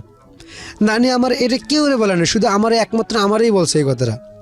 তারপরে নানিকে আমি তুমি কী কও, আবার নানি আমার কয় তোর আর কতদিন লেখাপড়া করতে লাগবে। আমি কই নানি এর তো কেবল শুরু, নানি আর কিছুদিন লাগবে আর কি। কয় আচ্ছা ঠিক আছে। পরে নানিরে এই লা ইলাহা ইল্লাল্লাহু মুহাম্মাদুর রাসূলুল্লাহ এটা পড়াইতেছি, শিখাইলাম। শিখানোর পরে আমি পরের দিন চলে যাই, বিকালবেলা চলে যাওয়ার পরে তারপরে যেটা হয় আর কি, ওই মাদ্রাসায় ডিউটি করতে থাকে। তারপরে আমি এরকম বৃহস্পতিবার আমি আবার নানির কাছে আসবো আর কি। তো ছুটি দিল আপনাকে সকালবেলা? না, আমার ছুটি দেয় নাই। পরের দিন বললো যাওয়ার জন্য? হ্যাঁ, ওখান থেকে পরের দিন ছুটি দেওয়ার জন্য বললো। আমি আর ওই মাদ্রাসার কাজকাম করে পরের দিন মাদ্রাসার কাজকাম পরিষ্কার করতে হয়। আর ওই ঢিলাগুলো যেটা ব্যবহার করে, এটার জন্য ওই যে মাটি দিয়ে গোল গোল করে এটা তৈরি করতে হয় ঢিলাগুলো ব্যবহার করার জন্য। আচ্ছা। তো মাদ্রাসায় যারা থাকে এরা তৈরি করতে হয়। তাই তৈরি করলাম, তৈরি করে শরীরের মধ্যে কাদা মাদা ময়লা চলা লাগছে। তো মাদ্রাসার পাশে একটা মানে পুকুরও আছে আর স্যালো মেশিনও আছে। আমি এখানে আর একটা কথা বলি, মাদ্রাসাটা এরকম সিস্টেম, আমাদের বাড়ির সামনে একটা বিল আছে, বিলের পরে একটা মানে মাদ্রাসা, আর বিলের পরে হলো আমাদের নানা বাড়ি। ঠিক আছে, মাঝখানে বিল, একদম বিল, কোনো এর মধ্যে কোনো কিচ্ছুই নেই, একদম ফাঁকা বিল। তা আমাদের এই মানে সে পাশের লোক বিলের এই পাশের লোক এই পাশে আসে, এই পাশের লোক এই পাশে যায়। তো মাদ্রাসার কাজ কাম শেষ করে আমি ওই পুকুরে গোসল না করে ওই দিন কেমন জানি আমি ওই স্যালো মেশিন, আমাদের স্যালো মেশিন বলে পানি দেয় ধান খেতে, ওইখানে গোসল করার জন্য গেলাম। যাওয়ার পরে তো ওইখানে একটা মহিলা বসে রয়েছে, ওকে কিরে মামুন তুই এই জায়গায়? আমি কে কী হয়েছে? আমি যে মাদ্রাসায় পড়ি আপনি জানেন না? কয় জানি তো। কয় তোর নানি না অসুস্থ, তুই কি জানোস? আমি কই না তো, আমি তো কিছু জানি না। পরে আমার বা ডাইরেক্ট হুজুরের কাছে চলে যাই, আর গোসল মোসল ঠিক মতো মানে কোনো মতো করে হুজুরের কাছে চলে যাই। হুজুর এরকম এরকম ব্যাপার, আমার নানি খুব অসুস্থ, ঠিক আছে, মানে মেডিকেলে। পরে বাড়ির যায় দেখি, নানা বাড়ির যায় দেখি সবগুলো ঘরের মধ্যে তালা মারা বড় বড়। তা আমি আবার কোনো ডাইনে আমি তাকাই নাই, আমার নানির দেখতে হবে। আমি উপজেলার পিছন দিয়ে উপজেলার মধ্যে গেলাম না, মানে ওদিক দিয়ে ওয়াল টপ করতে হবে, ঝামেলা হইব, দিলাম দৌড় একটা, মানে উপজেলার সাইড দিয়ে মেডিকেলের সাইড দিয়ে একটা রাস্তা আছে, মানে রাস্তা না ও মানে খেতে আবাদি জমি আর কি, এদিক দিয়ে একটা দৌড় দিলাম। দৌড় দিয়ে যায় পরে মেডিকেলের একটা ওয়াল টপ করলাম, মেডিকেলের উপরে উঠলাম। ওঠার পরে ওই ওয়ালের উপরে থেকে দেখি কি আমার মামি একটা আম গাছের নিচে, এখানে আমি অজ্ঞান হয়ে গেছিলাম ভাতের অভাবে, সে ওই জায়গাটার মধ্যে আমার মামি গোর পেরে পেরে কাঁদতেছে। তা আমি এগুলো কোনো কিছু মনে করে নেই, আমার ওগুলো কোনো সেন্সও নাই ওই টাইমে, আমার নানিরে দেখতে হবে। আমি ডাইরেক্ট মেডিকেলে চলে যাই, আমার তো সব চিনা মেডিকেল। পরে মহিলা ওয়ার্ডে যাই, যা দিই সরি সে দেখি নানা সিঁড়ি দিয়ে নামতাছে ওই টাইমে, নানা, হ্যাঁ চোখ গোষ্ঠাতে গোষ্ঠাতে নামতাছে। আমার এক পলক দেখলো, দেখে আমি নানার কাছে জিজ্ঞেস করি নাই, আমার নানা আমার দেখে মাথা নিচ করে চলে গেল। পরে আমি মেডিকেলে গেছি, যা দেখি আমার মামির বোনেরা, মামি তো না, মামির বোনের ওখানে দাঁড়ায় রয়েছে, দেখি নানির ডাকা সরে, দেখি আমার নানি মারা গেছে।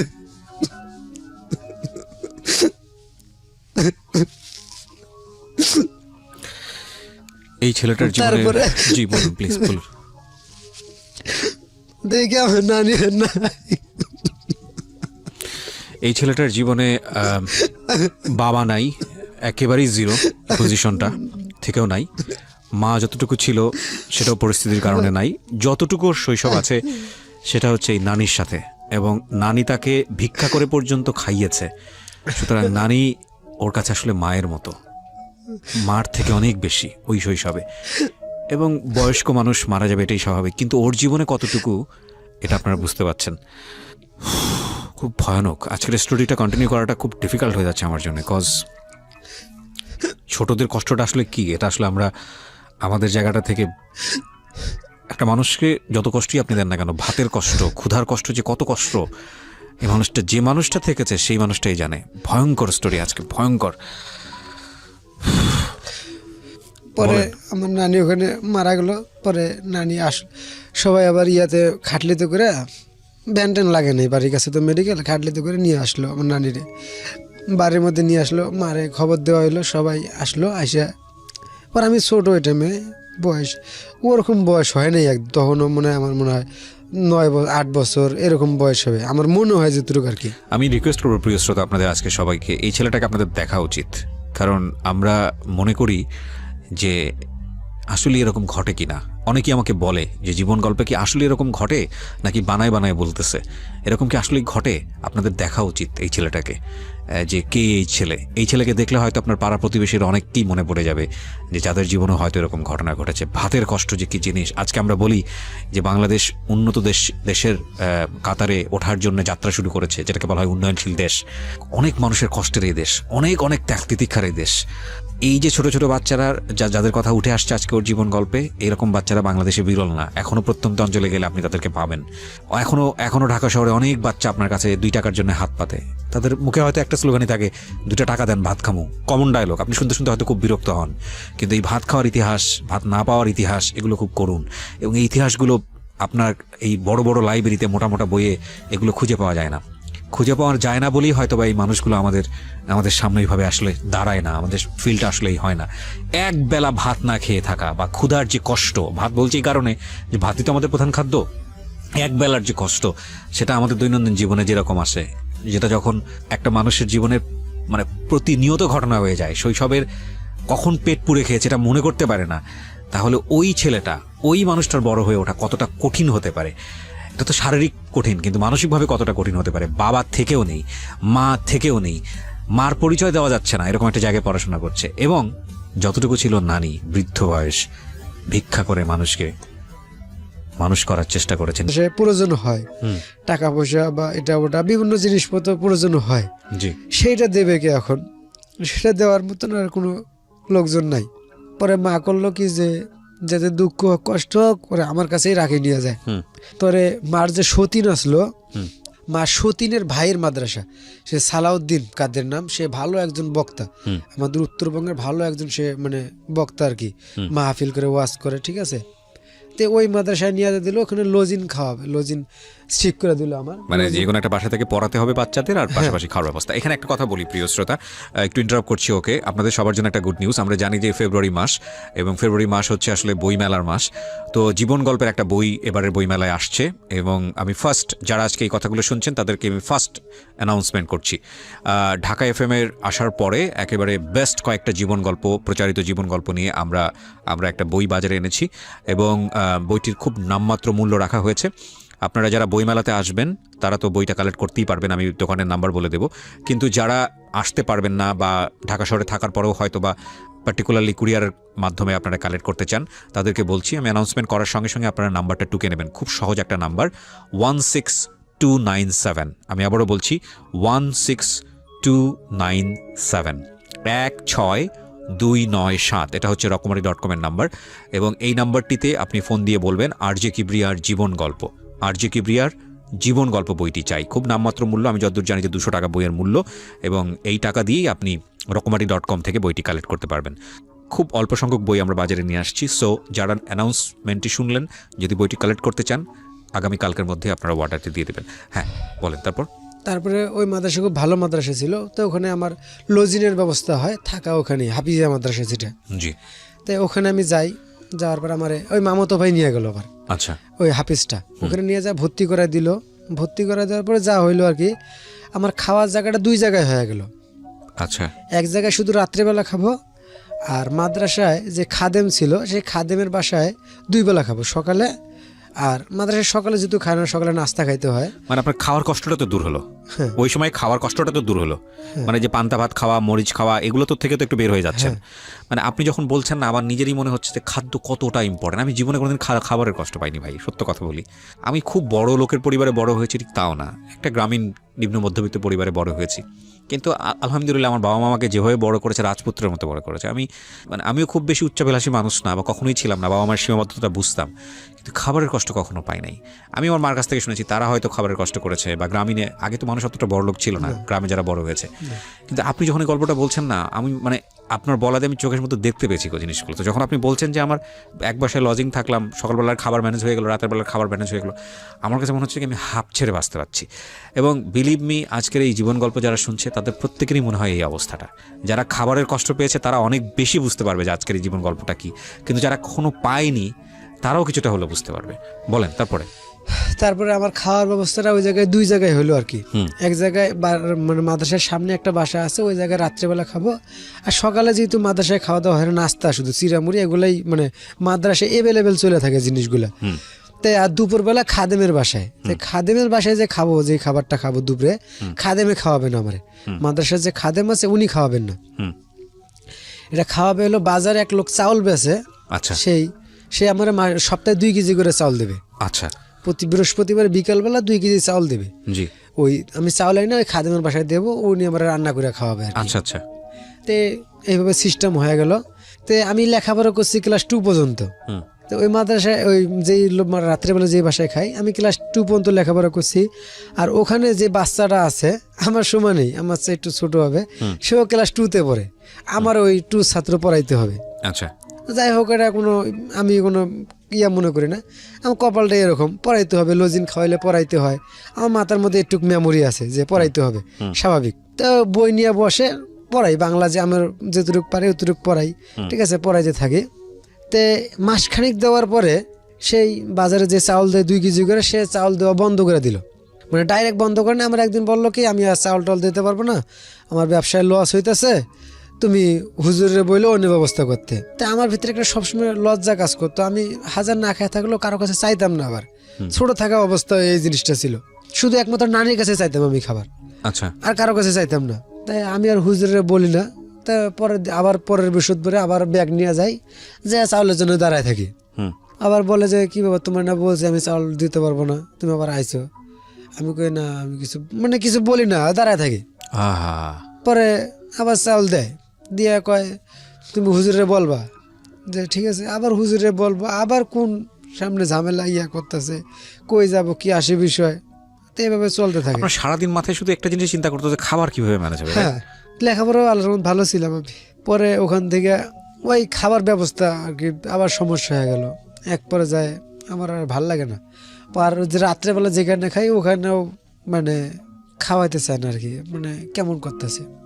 পরে রাত্রেবেলা একদিন আমি আর ভাল লাগতেছে না, ঠিক আছে, তখন আমার মাথার ব্রেনটা কাজ করতেছে কি যে আমি কাজ করব, আমি কাজ করে খাবো, হোটেলে কাজ করবো। আমি কত ছোটো বলে আমার হোটেলে গ্লাস মিলাস ধোয়, ঠিক আছে, আমি গ্লাস ধুয়ে খাবো, ঠিক আছে, খাবারটা তো পাবো আমি ঠিক মতো টাইম টু টাইম। পরে একদিন আমি পড়াইলাম মাদ্রাসার থেকে, ওখানে মাদ্রাসায় পড়াই আবার আনলে পরে কেউ যদি দিয়ে যায়, ওই ছাত্রটার করে কি প্রায় 10 কেজি 15 কেজি ওজনের একটা কাঠের গুড়ি পায়ের মধ্যে শিকল দিয়ে লাগানো হয়। ওই গুড়ি নিয়ে টয়লেটে যাইতে হবে, ওই গুড়ি নিয়ে নামাজ পড়তে হবে, ওই গুড়ি নিয়ে আবার ঘুমাইতে হবে। কেন? এটা সে মাদ্রাসার থেকে পলাই গেছে, মানে শাস্তি তার, এটা শাস্তি তার। মাদ্রাসা খুবই ভালো ছিল একটা মাদ্রাসা, একদম ভালো একটা প্রতিষ্ঠান, আমি খারাপ বলবো না। ওই নিয়মটা থাকলেও মাদ্রাসা খুবই ছাত্র ভালো, ভালো ভালো ছাত্র তৈরি হয়, বাইর হয়। আচ্ছা, ঠিক আছে, আমি ওইখান থেকে মাদ্রাসার থেকে মানে পলাই গেলাম শরম লজ্জার জন্য। আমার খাবার জায়গা ঠিক হইতেছে না, ওখানে চলে মার কাছে গেলাম, মার কাছে বললাম যে মা এরকম এরকম ব্যাপার, আমি ওই মাদ্রাসায় পড়বো না। মাদ্রাসা থেকে পালিয়ে গেলেন? হ্যাঁ। আচ্ছা, এরকম এরকম ব্যাপার মা, আমার ভাল লাগে না, আমি এখন কাজ করে খামো। আমার মামাতো ভাইয়ের খবর দেওয়া হইলো, ওই এখন আর দেখাশোনার কেউ নেই, আমার মা ওখানে মাদ্রাসায় নিয়ে আসতে পারবে না, সে অন্যজনের সংসার করে। এমনিই তো কত পদের কথা বলে, আমি গেলে পারি, বিভিন্ন কথাবার্তা শুরু হয়ে যায়। আমার মামাতো ভাইয়ের খবর দেওয়া এসে পরে আমার ওই মাদ্রাসায় থাকতে বলে। আমি বললাম না ভাইয়া, আমি মাদ্রাসায় থাকবো না, অনেক বুঝায় বলে। সেই ক্ষেত্রে আমার ভাই আবার ওখান থেকে নিয়ে যায় আমার ভাইয়ের কাছে রাখে, মামাতো ভাইয়ের কাছে মাদ্রাসায় রাখার পরে মাদ্রাসায় আমার মামাতো ভাই আমার মানে দায়িত্ব যখন নিছে, তখন সেই তো হিরো, সেই তো রাজা। আমার মাঝে মাঝে মারধর করতো খুব, কোন একটা ভুল। আপনি মাদ্রাসায় ব্যাক করেন নাই? না, ওই মাদ্রাসায় ব্যাক করিনি। পরে আমার মামাতো ভাই মাদ্রাসায় যাই। আচ্ছা আচ্ছা। কোন একটা দোষ পেলে আমার খুব মারে, মানে এটা মায়ের কি মানে গরুর মতন মায়, গরুরও এরকম মারে না আর কি। মায়ের একদম শরীর মল কালো বানায় ফেলায়, শরীর জখম একদম এরকম মারার পরে না লেখাপড়া করি, ওখানেও লজিং ঠিক করে দেয়, আমার খুব ভালো একটা লজিং ঠিক করে দেয়, একদম বাসার কাছে, পড়াইতে হয় না। সবাই ওরা শিক্ষিত ছিল, বড় বড় ছেলে 2টা ছিল, সবাই শিক্ষিত, আবার 2টা মেয়ে ছিল, 3টা মেয়ে ছিল, শিক্ষিত সবাই। আমার হুজুর হুজুর করে রাখতো, আমার খুব সম্মান করতো, আর ওখানে ভালো মন্দ খাবার দিত আমার। পরে মায়ের টাইরে আমার আর ভাল লাগে না, অস্বাভাবিক কিছু মারে, অল্প কিছু ভুলের কারণে। তো একদিন আমারে বাড়ির ছুটিতে যাই, সেখানে আমার মামাতো ভাইও যায়, মানে আমার হুজুর যেটা বর্তমান হুজুর, মামাতো ভাইও যায়। তো আমার মামাতো ভাই ছোট একটা ছিল, ওর সঙ্গে আমি খেলাধুলা করতেছি, তো ওরা কি জানি এক পর্যায়ে করি আমি, ঠিক আছে। তারপরে আমার মামাতো ভাই আমারে বাইর হয়ে একটা লাঠি দিয়া আমার এই মামার বাড়ির সামনে একটা ছোট রাস্তা আছে, ওই রাস্তার মধ্যে ইচ্ছা মতন মারে, আমার গরুর মতন মারে, মোটা একটা লাঠি দিয়ে। সে মায়ের কি মানে এটা মানে মানুষরা এইভাবে মারে না আর কি, একটা চুরও এইভাবে মারে না, ঠিক আছে। আমার মামাতো ভাই শুধু চিল্লান দেয়, ছোটটা চিল্লান দেওয়ার কারণে আমার এই পরিমাণ মারে যে একটা মানে চুরি করলে যে মারে এইভাবে মারে না আর কি। মায়ের দেওয়ার পরে গ্রামের লোকজন যে আশেপাশে বাড়ি ছিল সবাই পালা হয়ে গেছে মায়ের দিকে। আর একটা কথাই বলে যে নানিটা মারা যাওয়ার পরে ছেলেটার এই অবস্থা হয়ে গেল, মানে সবাই বুঝতে পারে যে আসলে এতিম হয়েছে নানি মারা যাওয়ার পর। হ্যাঁ, যে বিভিন্ন রকম কথাবার্তা বলে যে নানিটা মারা যাওয়ার পরে আমার ছেলেটা আরো বেশি ইতিম হয়ে গেছে। তাই আমি শুনি ওগুলো, আমার আর ভালো, আমি ওখানে যাবো না মাদ্রাসায়, মাদার ছুটি শেষ হলো, আমি এবার বীরবাগের ট্রেনে পীরগাছা ট্রেন স্টেশন থেকে বীরবাগে আমি মাদার লেখাপড়া করতাম আমার মামাতো ভাইয়ের কাছে। সেই ট্রেনে উঠলাম, ওই ট্রেন আবার পীরগাছার থেকে বীরবাগ হয়ে রংপুর যায় আর কি, কাউনিয়া দিয়ে রংপুর যায় আর কি। আমার কাছে 5 টাকার মতো ছিল, না 10 টাকা ছিল, মামি দিছিল, মামি খুব ভালো ছিল। তা আমি 10 টাকা ওই মাদ্রাসায় কালেকশন করতাম, ও মোট মাঠে 10 টাকা ছিল আমার কাছে আর কি, শুধু 10 টাকা। তাই আমি চিন্তা ভাবনা করি আর মাদ্রাসায় যাবো না, রংপুরে যাবো, যে রংপুরে মানুষ কত কাজ কাম করে, আমি কাজ কাম করবো, হোটেলে কাম করবো বা যেটা পারে সেটাই করবো। মাদ্রাসায় আপনি কি হাফিজি লাইনে পড়াশোনা হ্যাঁ, করতেন? হাফিজ ইলানে লেখাপড়া। আচ্ছা। 15 পাড়ার মতন মুখস্থ ছিল আমার। ওই পর্যন্ত 15 পারা মুখস্থ করে ফেলেছেন। হ্যাঁ। করার পরে আপনি সিদ্ধান্ত নিলেন এই অত্যাচারের কারণে যে না, আমার এবার খাবারের ব্যবস্থা করতে হবে, আমি কোথায় যাব? আমি রংপুরে চলে যাব, শহরের দিকে। গল্প এখানে একটু পজ নিচ্ছি প্রিয় শ্রোতা। তার মানে আজকে আমাদের এই অনুষ্ঠানে জীবন গল্পে যিনি আছেন তিনি 15 পারা কোরআনের হাফেজ। আমি জানি না পরবর্তীতে উনি কন্টিনিউ করতে পেরেছেন কিনা বা উনি চর্চা করেছেন কিনা, কারণ আমি যতদূর জানি যে কোরআনের হাফেজ হলে সেটা কন্টিনিউয়াসলি চর্চার মধ্যে রাখতে হয়, নইলে ভুলে যায় একটা সময়। আমি প্রশ্নের উত্তর বা এটা নিয়ে আমি আবারও ফিরব। আমি জানি যে বাংলাদেশের ধর্মপ্রাণ মানুষ আমরা বসবাস করি এবং অনেক বাবার স্বপ্ন থাকে তার সন্তান ছেলে হলে, প্রথম সন্তান হলে বা যেটাই হোক না কেন, একটা ছেলে সন্তান হলে সে তাকে একটা সময় গিয়ে কোরআনের হাফেজ বানাবে। অনেক বাবার স্বপ্ন থাকে এটা, এবং ওর ক্ষেত্রে কিন্তু ঘটনাটা অন্যরকম ছিল। যাই হোক, ওর গল্পে আমি আবারও ফিরছি। তবে একটু আগে আপনাদেরকে যে অ্যানাউন্সমেন্টটা দিয়েছিলাম, এটা একটা গুড নিউজ আমি বলবো। আর এই বইটা সম্পর্কে আমি একটা কথা আপনাদেরকে বলতে পারি, সেটা হচ্ছে এই বইয়ের প্রথমে যে গল্পটা আছে এটা অনেক বড় করে লেখা আছে। এই বইয়ের গল্পটা বেশ কয়েকটা সিলেক্টিভ গল্প নিয়ে আমাদের এই বইটা এবার বের হয়েছে, বিশেষ করে প্রথম গল্পটা।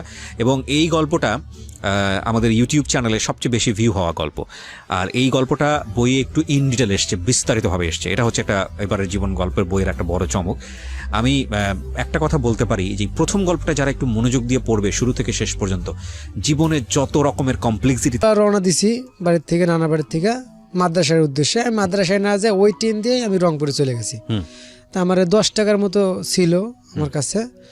তো রাত্রেবেলা ঘুমাইতে হবে, তে ওই রংপুর স্টেশনে পার্টি বিছিয়ে দিত, ওই ঘুমানোর জন্য 5 টাকা নিত পার্টির মধ্যে, বালিশ টালিশ আর দিত না। আচ্ছা, ঠিক আছে। তে আমি তো খাই নাই, আমি কই যে আমি খাবো, তে আমার কাছে তো 5 টাকা আছে।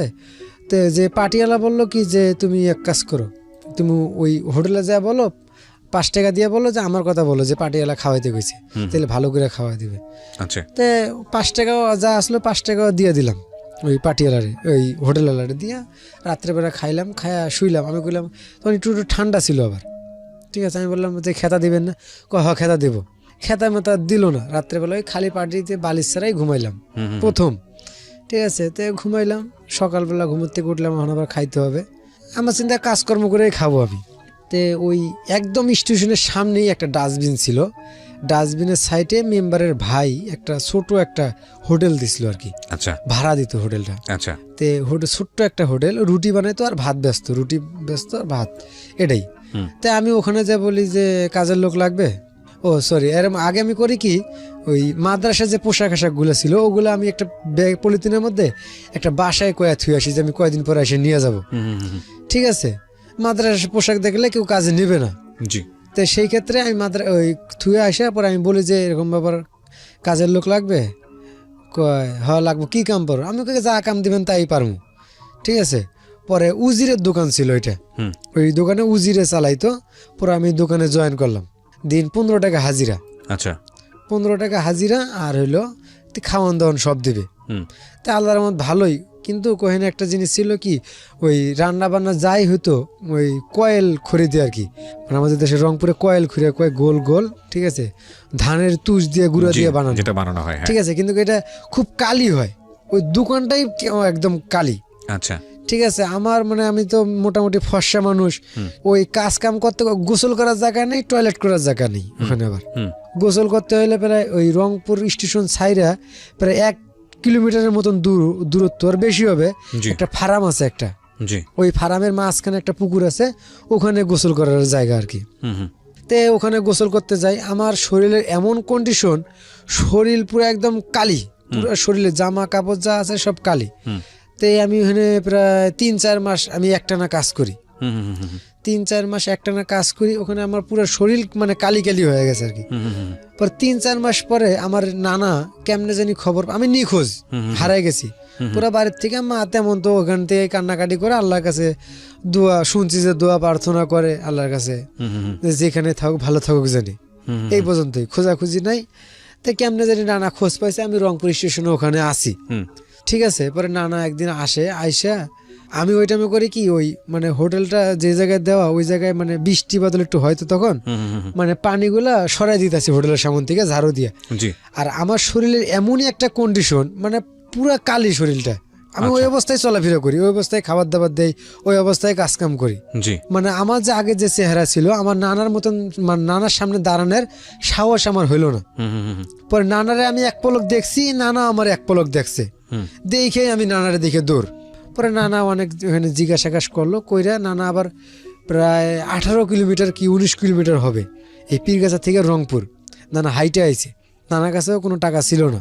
তাই আমারও এখানে আবার ওই বিবেকে মানে আমি ওখানে ইয়া ছিল না যে আমি কিছু টাকা দিয়ে দেবো বা ইয়া করবো, হুম, হুম, হুম, ঠিক আছে। আমার এসব কোনো ছিল না, আমি মানে ভয়ে একটা অস্থির যে আমি ছিলাম কি আর হয়েছি কি। পরে নানা অনেকক্ষণ থাইকা আবার নানা চলে যায়। হুম, হুম, হুম, চলে যাওয়ার পরে আমি ওখানেই কাজকর্ম করি। আর আমি তখন দিন ডিউটি করতাম, রাত্রে একজনই থাকতো হোটেলের মধ্যে, আগে দিনে 3-4 ম্যানেজার মানে হোটেলের মালিক থাকতো, হোটেলের এই উজির ভাইয়ের মা থাকতো, বাপ থাকতো, রান্না বান্না করতো হোটেলে। রাত্রেবেলা একজনই যথেষ্ট, জি, খাবার দাবার দিতে, রুটি বানাতে একজনই যথেষ্ট। তাই আমি নতুন তো, দিনের বেলায় আমি কাজ করতাম। তে ওই ডাস্টবিনের উপরে, ঠিক আমি ভালো করে দর্শক বুঝে না দেওয়া উচিত, ডাস্টবিনের উপরে একদম ময়লার উপরে ছোট্ট একটা একটা টিনের একটা ঘর ছিল, মানে দোকান ছিল একদম ছোট্ট। এটা কি রংপুর শহরের কথা বলছেন? হ্যাঁ, রংপুর শহরের কথা। আচ্ছা, একদম ডাস্টবিনের উপরে, হুম, একদম যেখানে ময়লা সয়লা ফেলায়, ওখানে আমি রাত্রেবেলা ঘুমাইতাম। পিঁকড়া আকড়া উঠতো, ঠিক আছে, মানে অনেক পোকামাকড় উঠতো। তো লাস্টে একদিন কি হলো, মানে আমি মানে হোটেলের কিছু কাজকর্ম শিখে গেলাম। জি, বোমা নামে একটা পোলা ছিল, ও রাত্রে কাজ করতো, ওরে মাঝে মাঝে এখন আমি শিখে গেছি, দিয়ে আমি বিশ্বাসী হয়ে গেছি মোটামুটি। আমি ওরকম ধরনের খারাপ ধরনের ছেলে না, ওরা বিশ্বাস পায় গেছে। পরে আমার রাত্রে শিফটিতে দিল, রাতের শিফটিতে আমি রুটি বানাই, তখন রুটি বানাও মোটামুটি শিখে গেলাম। এখন দিনে তো ঘুমাইতে হবে, দিনে আবার ওই ডাস্টবিনের উপরে ঘুমানো সম্ভব না, মানুষের চিল্লা হাল্লা, তারপরে মানে একটু দুর্গন্ধ বেশি ছড়ে, গরমের তাপটাও বেশি পড়ে আর কি। জি, ওই ডাস্টবিনের উপরে টিনের মধ্যে ঘুমানোর সম্ভব না, তারপরেও ঘুমাই, ঘুম আসে না। পরে রংপুর যে প্ল্যাটফর্ম আছে স্টেশন, জি, একদম স্টেশনের সামনেই ঘটনাটা। পরে স্টেশনের মধ্যে যে মানে ঘুমাই, সকালবেলা যে ঘুমাই, শরীরের যে অবস্থা মানে টোকাই পোলা মানে সব বাজে অবস্থা আর কি। জি, তাই ঘুমাই পুরো প্ল্যাটফর্মের মধ্যে, যে মানুষ যে বসার জন্য সিটগুলো থাকে, এই সিটগুলোর মধ্যে আমি বসে শুয়ে ঘুমাই।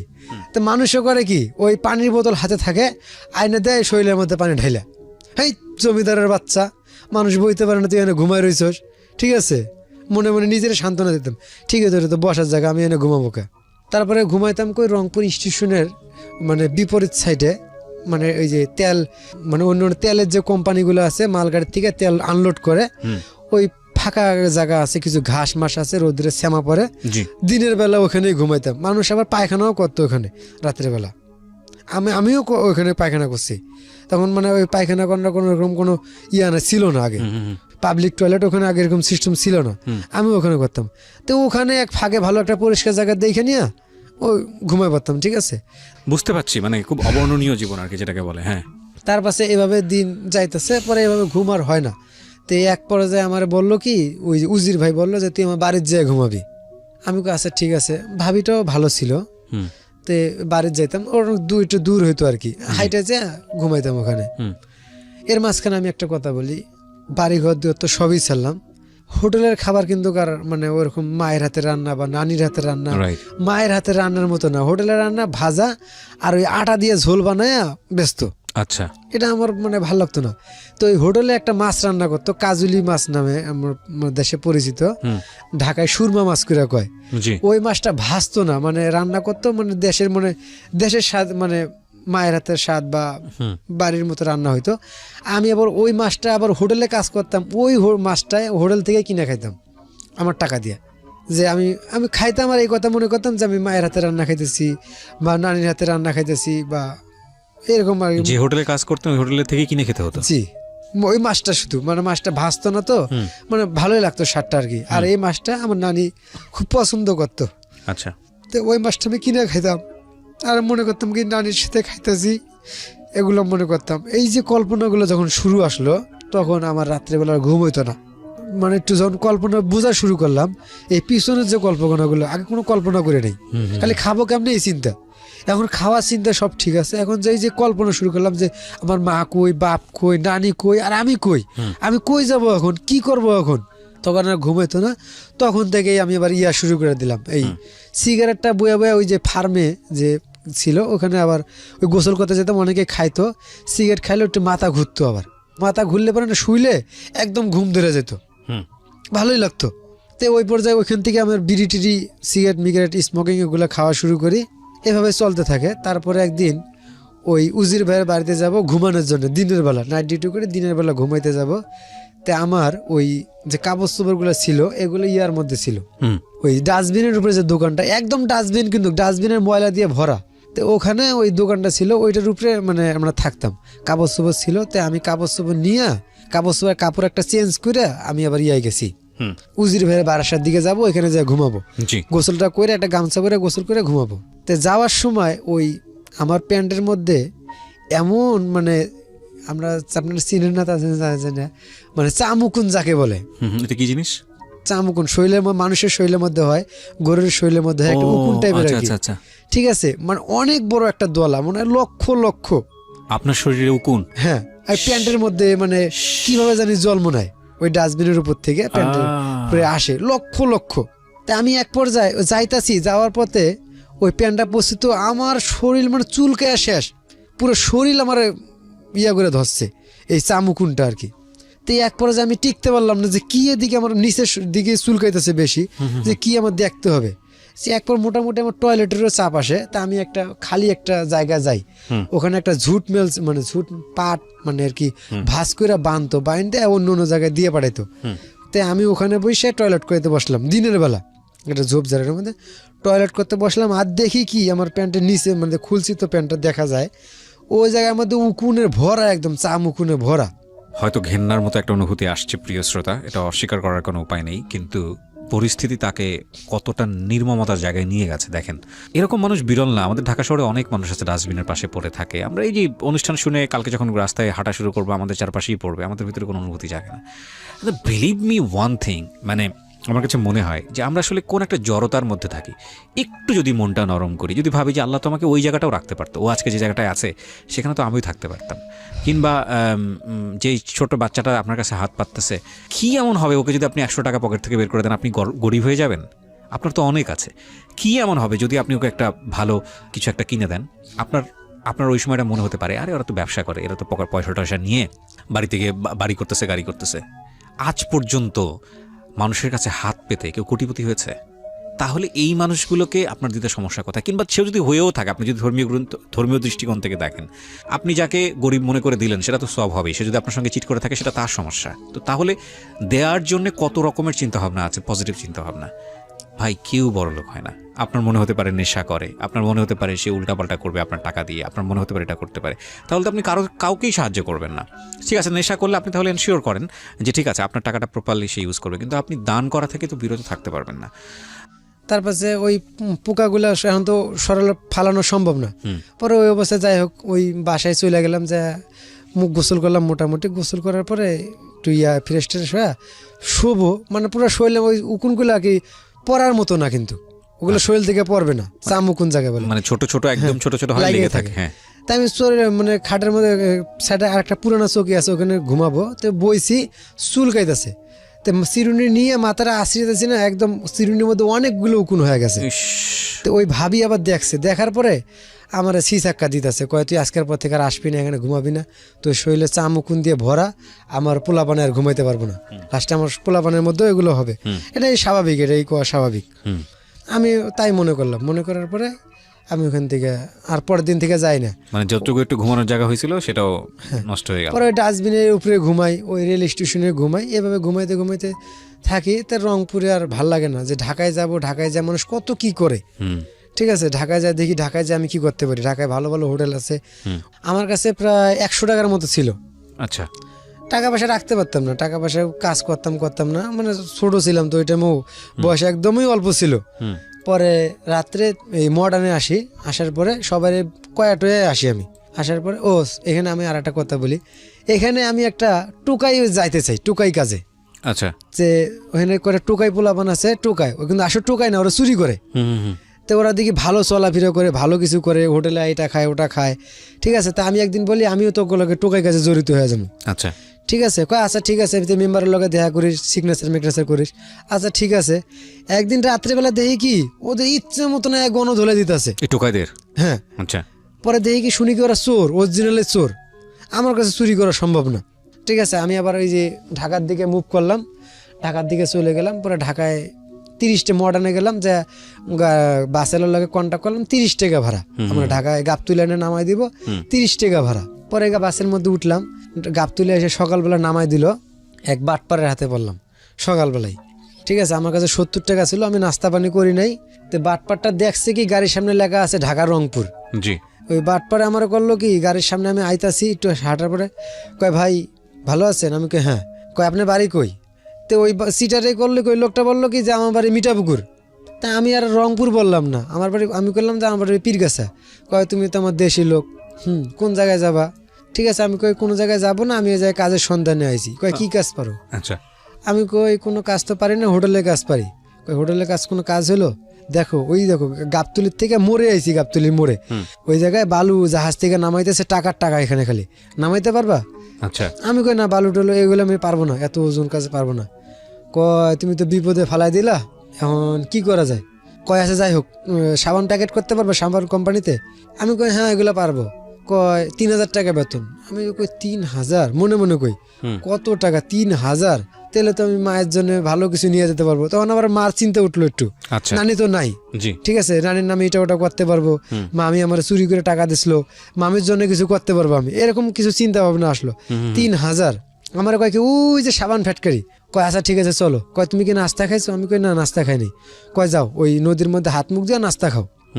কয় দাঁড়াও, তুমি এক কাজ করো, তোমার কাছে যেই কয় টাকা আছে এটা কাগজের মধ্যে পেঁচায়া তুমি ব্যাগের মধ্যে, আমার কাছে একটা ব্যাগ ছিল পলিথিনের ব্যাগ, ওই কাপড়ের ভিতরে মাঝখানে টাকাটা ঢুকায় রাখো। সিকিউরিটি তো চেক করে তোমার যে করার জন্য, ভিতরে ঢোকার সময় টাকা পাইলে নাস্তা খাওয়ার জন্য রাখা দেবো, নতুন অবস্থায় তুমি কিছুই করতে পারবে না। পরে উনি করলো কি, আমি কাগজটা নিতে দিলাম, কয় থাক আমার কাছে দিয়ে কাগজ আছে নাকি। পরে ওনার পকেট থেকে কাগজ বাই করলো, বাই করে আমার দিল কাগজটা, আমি নিজেই পেঁচাইলাম, পেঁচে ব্যাগের মধ্যে থুইতে ধরছি। উনি করলো কি যে কয় এইভাবে না এইভাবে, এই কথা কয় উনি আমার ব্যাগের মধ্যে ওই টাকাটা নিয়ে ব্যাগের মধ্যে হাত ঢুকাইছে, হাত ঢুকায় টাকা থুইছে। কয় দেখো আছে নাকি, দেখো ও বুদ্ধির ঠাইসে দেখো টাকা কি আছে? আমি হ্যাঁ আছে। কয় যাও হাত মুখ ধুয়া দ্রুত খায়া আসো, ঠিক আছে, নাস্তা খায়। আমি ওকে হাত মুখ দিতে, আমি নদীর মধ্যে যাবো, হোটেলে তো আমি কাজ করছি, আমার অভিজ্ঞতা আছে, হোটেলে আমি হাত মুখ ধুই। পরে হোটেলে যাওয়ার আগে ওই টাকাটা বাইর করি, আবার টাকাটা ব্যাগে ঢুকেলাম, খাইতে হলে তো টাকা বাইর করতে হবে, ঠিক আছে। ওকে চালু আসবে কিন্তু। পরে কিছু দূর যায় টাকাটা বাই করে দেয় কি, প্রায় 1 ফিটের মতন একটা লম্বা একটা পেপার, আলটিমেটলি টাকাটা নাই, মেরে দিয়েছে, ঠিক আছে। তাই আমারও কষ্ট লাগলো না ওই টাইম আর কি। কেন কষ্ট লাগলো না? ওই চিটার, ঠিক আছে, মানে কষ্ট লাগলো না, আবার কষ্ট, আমি কিন্তু খাই নাই, কিন্তু সকালে একদম না খাওয়া। পরে টাকাটা মনে করেন ওই বেরিবান্ধের উপরে বাতাসের মধ্যে ধৈর্য কইলাম, হাই রে ঢাকা শহর রে, ঠিক আছে, এই কথা কয়া কাগজটা ওখানে ফালাই দিলাম। সন্ত্রাসগুলো পাইলে, ওগুলো 2 লক্ষ 2.5 লক্ষ টাকা দাম ছিল, ওগুলো পাইলে নিয়ে চলে যাবো আচ্ছা দেশের দিকে, আচ্ছা, ঠিক আছে, ওখানে থাকবে না।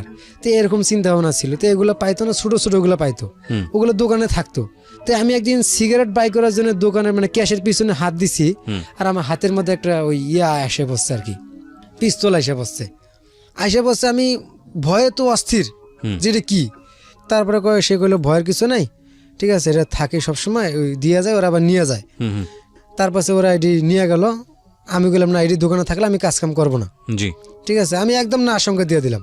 তারপরে উনি ওই শর্টগানও কোনোদিন পাইলো না, ওই জায়গায় 5 গাড়ি পাথর চুরি করলো সে। আচ্ছা, গাড়ি আইনা গাড়ি ওই জায়গারই বললো যে পাথর অমুক জায়গায় যাবে, 5 গাড়ি পাথর চুরি করলো।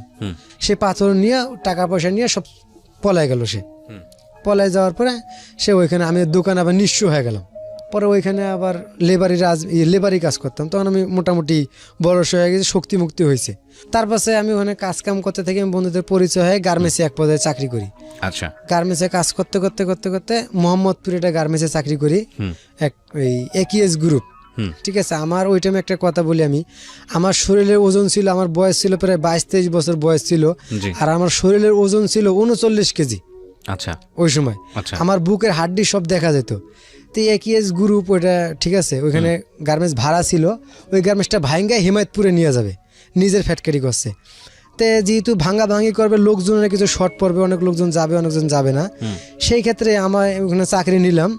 নেওয়ার পরে তে আমার চেহারা দিকে জিএম স্যার আমার নিতে চায় না, মানে এত শুকনা আমার নিতে চায় না। যেহেতু লোকজনের প্রয়োজন আছে, অনেক লোকজন ব্যাপার সেবার, আমার নিয়ে নিল, অনেক কথাবার্তা জিজ্ঞেস করে আমার নিয়ে নিল। আমি ওখানে জয়েন করলাম। জয়েন করার পরে ওখানে থাকি, চাকরি বাকরি করতেছি, ভালোই চলতেছি। আমার ওইখানে একটা বন্ধু, মানে বড় ভাইয়ের লোকের পরিচয় হয়, মিজান।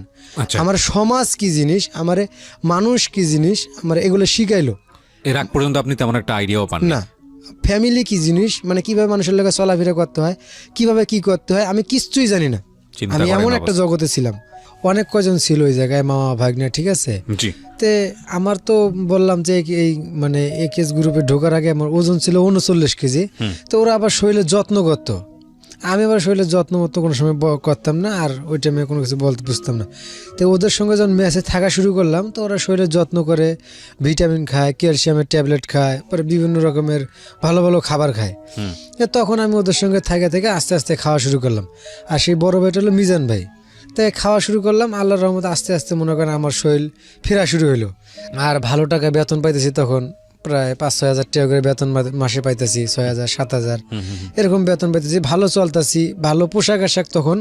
তখন আবার অ্যান্ড্রয়েড ফোন বাড়াইলো, তখন আমি অ্যান্ড্রয়েড ফোনও কিনলাম একটা। আচ্ছা, ঠিক আছে, তখন নিজের খুব ভালোই লাগে। তখন মানে এদিক সেদিক থেকে 2-1টা প্রেমের অফার পাই, আবার দেই, মানে প্রেমের দিকে আস্তে আস্তে মনে করেন চলে গেলাম। তখন একটা মেয়ে আমার খুব পছন্দ হয়, মানে মেয়েটা পছন্দ হয়, আসলে ওরা আমার পছন্দ হয়। ও মানে চোখে দেখি, শুধু কথাবার্তা বলি না, মানে একই জায়গায় কাজ করতেন? হ্যাঁ, একই জায়গায় কাজ করি। ও 3 তলায় করে, আমি 4 তলায় করি। এক পর্যায়ে শুধু সিঁড়ির মধ্যে দেখা, ওর মানে লাঞ্চের সময় ছেলেদের সিঁড়ি দিয়ে উঠতো, তাই আমি নামতাম। তা আমি একটু পরেই নামতাম, আর ও একটু পরেই উঠতো, শুধু চোখে চোখ পড়ার জন্য। আচ্ছা, এক কথা দুই কথায় ভালো আমি ওই টাইমে মানে মডেলিং, কাপড় চোপড় দিয়ে মানে ভালো ফ্যাশন শুরু করে দিলাম আর কি। আর ও আমার পছন্দ করা শুরু করলো। আচ্ছা, এক পর্যায়ে ওর জন্য ছুটি হয়, ও একটু পরে বাইর হয়, আমি খুব দ্রুত বাইর হই। বাইর হয়ে মনে করেন বাসায় যেয়ে ফ্রেশ ট্রেশ হয়ে লুঙ্গি পরি, সাদা গেঞ্জি গায়ে দেই, মাথায় গামছা বাঁধে, বড় ফোন নিয়ে রাস্তার মধ্যে দাঁড়ায় মোবাইল টিভি, শুধু ওর জন্যই। এক পর্যায়ে ও শুধু মুচকি হাসিটুকু দেয়, এইটুকুই। এক পর্যায়ে মনে করেন ওই রাস্তার মধ্যে একদিন নাম্বার নেওয়া হয়, নাম্বার নেওয়া পরে ও নিজে থেকেই নাম্বার দেয়। পরে কথাবার্তা বলতে বলতে মানে খুব দ্রুত আর কি মানে প্রেম হয়ে যায়। কি নাম ছিল মেয়েটার? মেয়েটার নাম ছিল সাথী। ওকে। আর ওর দেশের বাড়ি খুলনা, বাগেরহাট। আচ্ছা, ওকে সবকিছু জানতো আপনার লাভ হওয়ার আগে? আপনার কি অবস্থা, কোথা থেকে? না, এগুলো কিছুই জানতো না। আচ্ছা। আর এগুলো আমি বলার সুযোগটাও পাই নাই, এর মধ্যেই বিয়ে হয়ে যায়। বিয়েটা খুব দ্রুত হয়ে যায় আসলে। মানে ওরা দেখছে আমার শরীরের খুব ভালো, মনে হচ্ছে বংশ বড় যেটাও খুব ভালো, এগুলো জানতো না কিছু। এর আগে আমি একটা কথা বলি, যে তার আগে রোজার ঈদ ছিল, মানে কোরবানি ঈদে আমি বিয়ে করছি, আমি এখন বিয়ের দিকেই যাব। যে কোরবানিতে বিয়ে করছি, আর রোজার ঈদে আমি আমার দেশের বাড়িতে গেছিলাম অনেক দিন পর, প্রায় 5-6 বছর মতন, তার বেশি হইব। এতদিন পর আমি দেশের বাড়িতে গেছিলাম। যা যেহেতু বড় হয়েছি, এখন ফোনের যুগ, যে আমার বাপের নাম দেখা করলাম, তার নাম্বারটা নিলাম আমি। নেওয়ার পরে ঢাকায় চলে আসলাম। বাড়িতে থাকার আমার কোনো পজিশন নেই, কোনো জায়গায় কোনো দাঁড়াবো যে এরকম মনে পজিশন নেই, মানে এক কথা আমার কোনো দেশের বাড়ি নাই। আমি মানে এখন যাকে বলে রোহিঙ্গা আর কি, এরকম সিস্টেম আর কি। আচ্ছা। তো নাম্বারটা নিয়ে ঢাকায় আসার পরে এটা হলো রোজার ঈদের ঘটনা।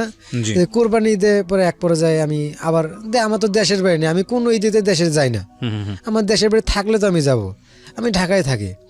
তো এক পর্যায়ে ওর সাথে প্রেম হয়ে যায়, তে ও দেশে চলে যায়। আমি ও দেশ যাওয়ার সময় আমি হেল্প করি, গাড়ির মধ্যে উঠাই দেই, আছে ফুল টুল কিছু খাবার কিনা দেই, ঠিক আছে, গাড়িতে উঠানো যাওয়ার জন্য। ও ঢাকায় থাকে, ওর ফুপুর কাছে থাকতো, ওর মা বাপ দেশে থাকতো। তো উঠাই দেওয়ার পরে আমি ওর সঙ্গে ফোনে কথা কই, ভালো ফোনে কথা কই, ওর আমি ভালো পটাই ফেলছি আর কি। এক পর্যায়ে ওরা পাগল বানাই ফেলাইছি, মানে আমার কথা দিয়ে আর কি। কথা বলতে বলতে ওর মা একদিন শুনতে পারে। আচ্ছা, ঠিক আছে, ওর মার সঙ্গে বাজারে যেতেছে ভ্যানে করে। তাই আমি ফোন দিছি, কয় কে ফোন দিছে, কয় এরকম এরকম ব্যাপার, আমি একটা ছেলের সাথে ফোনে কথা কই। ঠিক আছে, পরে আমার ছবিও ছিল ওর মোবাইলে 2টা, এই শার্ট, যেই শার্টটা গায়ে দেওয়া আছি এই শার্টটাই আমি এই জন্য শার্টটা গায়ে দিয়েছি আজ থেকে 4.5 বছর আগে শার্ট। ওর ছবি ছিল। পরে ওর মা কয় তে ছেলের সঙ্গে কথা কওয়া যাবে, কয় হ্যাঁ যাবে। পরে আন্টি কয়ে কথা বললাম, কয় তুমি দিলে আমার মেয়েকে পছন্দ করো, তাহলে আসো দেখি। আচ্ছা, ঠিক আছে। পরে আমার আর ওরকম কোনো কিছুই ছিল না, আমি নির্ভয়ে বললাম ঠিক আছে আমি আসবো। আমার কাছে টাকা পয়সা ছিল, সবকিছু ছিল। আচ্ছা বললাম, নির্ভয়ে বললাম যে ঠিক আছে আমি আসবো। কবে আসবে? ঈদের পরের দিন। তো ঈদের দিন একবার ফোন দিলাম, যে বললাম যে আন্টি আমি ওখানে যে যাবো, কি পরিচয়ে যাব? বললো তুমি আসো, আর সমস্যা নেই, এরপর দেখা যাবে। আসলে আমি ওখানে বিয়ের জন্য এত আগ্রহ হই, একটা ছোট একটা কারণ আছে। আমি এটা ছাইরে আইছি, এখন বলি সমস্যা নেই। মানে আমি যে সময় আমার বউর সাথে প্রেম করতাম, ওই সময় আমার একটা মানে ওর খালতো বোন ছিল, ও আর একটা আমার বন্ধুর সাথে প্রেম করতো। আচ্ছা, ঠিক আছে। তে ওই আমার এখন যে সম্পর্কে জেঠাস লাগে, মানে ওর খালতো বোন, ও আবার বলছিল কি আজ আমার খালা এত ভালো, মানে সে রাগী মানুষ, একটু বড় বড় কথা কয়, কিন্তু সে খুবই ভালো, তার ব্যবহার আচার খুবই ভালো। তা আমার এই জিনিসটা আমার খুব পছন্দ হয়। তা আমি ছোট থেকে যে বড় হয়েছি, কোনোদিন করে সম্মান পাই নাই। মানে সম্মান কি জিনিস আমি এই জিনিসটা কারো কাছে পাই নাই, ওখানে যে প্রথম পাইছি, এই জন্য আমিও মায়াটা লেগে গেছে। জি। পরে আমার বলে যে ঠিক আছে তুমি দিলাম আমার মেয়ের পছন্দ করো, সাথীরে পছন্দ করো, তাহলে আসো। ঠিক আছে। পরে আমি চলে গেলাম ওই জায়গায়, বাগেরহাট, খুলনা বাগেরহাট চলে গেলাম। যা দেখি আসার পর রাত প্রায় 10টার মতন বাজে। ওরা সবার জন্য আমার ওয়েট করে। আমার একটা শাশুড়ি পছন্দ ছিল, যে তোমার মায়ের মতো স্নেহ করে, এরকম আমার একটা দরকার ছিল। আমি মনে মনে এগুলোই খুঁজছিলাম। ঠিক আছে। ওই যে আমার ওই মানে ওর খালতো বোনটা কথাটা কইছে, আমি খুব এদিক দিয়ে আগ্রহ হয়ে গেছি যে ওর মাটা মনে হয় ভালো, যে আমি ওইখানেই মায়ের আদর পাবো, আমার এরকম একটা চিন্তা ভাবনা ছিল। তারপরে ওরা সবাই আমার জন্য অপেক্ষায় থাকে। আর 10টা 10:30টার সময় আমি বাগেরহাট যে পৌঁছি, ও পুরো ভ্যান নিয়ে আসে। আসার পরে আমার রিসিভ করে বাড়িতে নিয়ে যায়। নিয়ে যাওয়ার পর রাত্রেবেলা আমি ওখানে থাকি, সকালবেলা মানুষজন আসে। এক কথায় আমার সবাই, গ্রামের মানুষ সবাই দেখে পছন্দ করে যে এটা সাথীর প্রেমিকা, সাথীর সাথে রিলেশন করে। ওকে। এখন আমার মনের মধ্যে এই যে একটা কথা, যে আমার ফ্যামিলি বলতো যে মানে কথাটা আমি এই কথাটা বলবো, এই কথাটা বলার সুযোগ পেলাম না। এই কথার মানে না বলার আগেই, মানে আমার কোনো কিছু ভালো মন্দ কওয়ার আগেই। আর এখানে তারা একটা কথা বলে, আমার মানে যেদিনকে রাত্রেবেলা যাই, আমি কিছু নাস্তা, চানাচুর, বিস্কুট, কিছু ফল এগুলো নিয়ে যাই। তো প্রথমে আমার এগুলাই খাইতে দেয়, আমি যেগুলো নিয়ে যাই এগুলোই দেয়। আচ্ছা। আর আমি ছোট থেকে কোনো ওরকম কোনো ভালো কোনো আপ্যায়ন পাই নাই, কোনো জায়গায় পাই নাই। ঠিক আছে। আমি মনে করছি যে এরকমই মনে হয়, যেগুলো নিয়ে আসে এগুলো দিয়ে, এগুলো খায় রাত্রে ঘুমাইতে হইব। আচ্ছা। ঠিক আছে। তো আমি জানি না এগুলো যে আরো খাবার দিবে, তা আমি ওগুলো একটু বেশি বেশি করে খাই, মানে জানি যে রাত্রে এগুলো খাই ঘুমাইতে হবে, আর আমার খাবার টাবার দেবে না। তারপরে যা হয় আর কি, ওগুলা নিয়ে যাওয়ার পরে মনে করেন আবার নতুন করে খাবার আসে, যে পোলাও দেয়, ভাত দেয়, গরুর মাংস, মুরগির মাংস, মাছ ভাজা, বিভিন্ন পদের, মানে অনেক পদের খাই। ফোন নাম্বার নিয়ে আসছিলাম, আমি ওই কথাটা বলবো এখন। পরে কয় কি তুমি কি সাথে বিয়ে করবো? আমি কই হ্যাঁ বিয়ে করবো। ঠিক আছে। রাজি হয়ে যাই। কয় ঠিক আছে তোমার গার্জিয়ানটা ডাক দাও। এখন আমার তো আর গার্জিয়ান নাই, গার্জিয়ান পাবো কই? ওই যে রোজারিতে নাম্বারটা নিয়ে আসছিলাম, তে আমার বাপরে ফোন দিলাম, তার আমি আব্বা কয়েও কোনোদিন ডাকি নাই। তো ওই সময় ডাকলাম, যে আমার কাছে, আমার মার কাছে আবার টাকা জমাইছিলাম, চাকরি করে ফের 20,000 টাকার মতো জমাইছিলাম। ঠিক আছে। তে আমি আমার আব্বারে ফোন দিই, দিয়া কই এরকম এরকম ব্যাপার, আমি একটা মেয়ের সাথে প্রেম করি, ওরা বিয়ে দিতে চায়, তে আপনি তো আমার বাপ, ঠিক আছে, তে আপনি আমাকে আসেন বিয়ের মধ্যে। আর বিয়ের সময় তো বাপলে রাগে। কয় আমি যে আসবো, আমার কাছে টাকা পয়সা নাই। তা আমি কই আচ্ছা কত টাকা লাগবে, আমি টাকা দিতেছি। এটা ইনি কি আপনার আসল অরিজিনাল বাপ? হ্যাঁ, ইনি আমার অরিজিনাল বাপ। আচ্ছা। তাই আমি কই কত টাকা লাগবে? ঠিক আছে আমি টাকা পয়সা দিতেছি, আপনি আসেন। কয় আচ্ছা ঠিক আছে, তুমি টাকা দাও। পরে বিকাশ নাম্বার দিল একটা। পরে আমি মার কাছে প্রায় 7,000 টাকা নিয়ে আসলাম। নিয়ে এসে 4,000 টাকা সবই দিয়ে পাঠাতে চাইছিলাম, যে ওইটা তো আমার বাপ, ও খরচাপাতি করবে, আমার তো বাপ থাকলে তোর কিছু করা লাগবে না। ঠিক আছে। এই প্রথম বাপের সাথে কথা। পরে কিভাবে 4,000 টাকা দিলাম, টাকা পায়া সে ফোন বন্ধ। ঠিক আছে। তারা ফোনে আর পাইতাছি না। এই জায়গায় মনে করেন বিয়াপাতির মানে মোটামুটি সব মানে লোকজন রেডি, বিয়ে হবে, ঠিক আছে, এরকম পড়া যায়। ফোনের সারা রাত, বিকেলবেলা রওনা দেওয়ার কথা, বিকেলবেলা সারা বিকেল ফোন পাইলাম না, সারা রাত ফোন দিলাম, ফোনে পাইলাম না। সকালবেলা ফোন ধরলো, আমার এক ছোট ভাই বিয়ে করছিল, ঠিক আছে, আমার বাপের মানে আমার আপন যে বাপ তার অন্য ঘরের মানে একটা আমার ছোট ভাই, ওটা আমার আপন ভাই ধরতে গেলে। তো ও বিয়ে করছিল মানে লালমনিরহাটে, সে ওইখানে যে বয়ে রয়েছে বিয়ানের লগে দেখা করতে গেছে। এই যে 4,000 টাকা যে আমি পাঠাইছি, আমার আবার তালই নাই, মারা গেছে না কিছু তা জানি না। এই যে 4,000 টাকা পাঠাইছি, এই 4,000 টাকা দিয়ে সে আনন্দ ফুর্তি করে ওই আমার সে তার বিয়ান দিয়ে আবার বিয়ে করছে। ওরে বাবা, মানে আপনার বাপ আমার এই 4,000 টাকা দিয়ে আমারে বিয়ে না দিয়া, ঠিক আছে, এই 4,000 টাকা দিয়ে তার বিয়েন্ডে সে বিয়ে করছে। এক কথা আমার ছোট ভাই শাশুড়িরে সে বিয়ে করছে আবার, এটা আমি পরে জানতে পারি। Very strange. ওকে, যাই হোক, হ্যাঁ, তারপর আপনার বিয়েটা হলো কিভাবে? হ্যাঁ, তারপরে আমি তো ওখানে রয়েছি, ফোনে পাইতেছি না, ফোন একদম বন্ধ। মানে ফোনটাও চালু করলো, ওই মহিলা ধরলো, বললো যে ও চলে গেছেন, ঠিক আছে, তাই ও আসা বাদ। পরে আমার কাছে মার কাছে ফোন দিলাম, আমি তখন একটু মানে অন্যের মার কাছে ফোন দিলাম, মা এরকম এরকম ব্যাপার, কি করা যায়? কয় তোর মামারে ফোন দে। মামারে ফোন দিছি, আমার বড় মামা, তো উনি ঢাকার থেকে রওনা দেয় নাই, কয় দিব কয়া মানে মার অপেক্ষা রয়েছে, ঠিক আছে। পরে মা ফোন দিল, মা আবার কিছু টাকা দিল মামারে, ঠিক আছে, এই পকেট খরচের টাকা দিল। পরে মামা আবার সকালবেলা রওনা দিছে, বিকেল হইতে হইতে আইছে। আসার সঙ্গে সঙ্গে পরে ওরা আবার মানে সব কিছু রেডি, পরে বিয়ে দিয়ে দিল। রাত্রেবেলা কাজী অফিসে বিয়ে হয়ে গেল। পরে 2-3 দিন থাকলাম, ঈদের ছুটি শেষ হলো, আমরা আবার ঢাকায় চলে আসলাম দুইজনেই, আমার বউ আর আমি। আমার মামা চলে আসলাম, মামার মতো চলে গেল, আমি আমার বউ নিয়ে থাকলাম ওই জায়গায়, ঠিক আছে।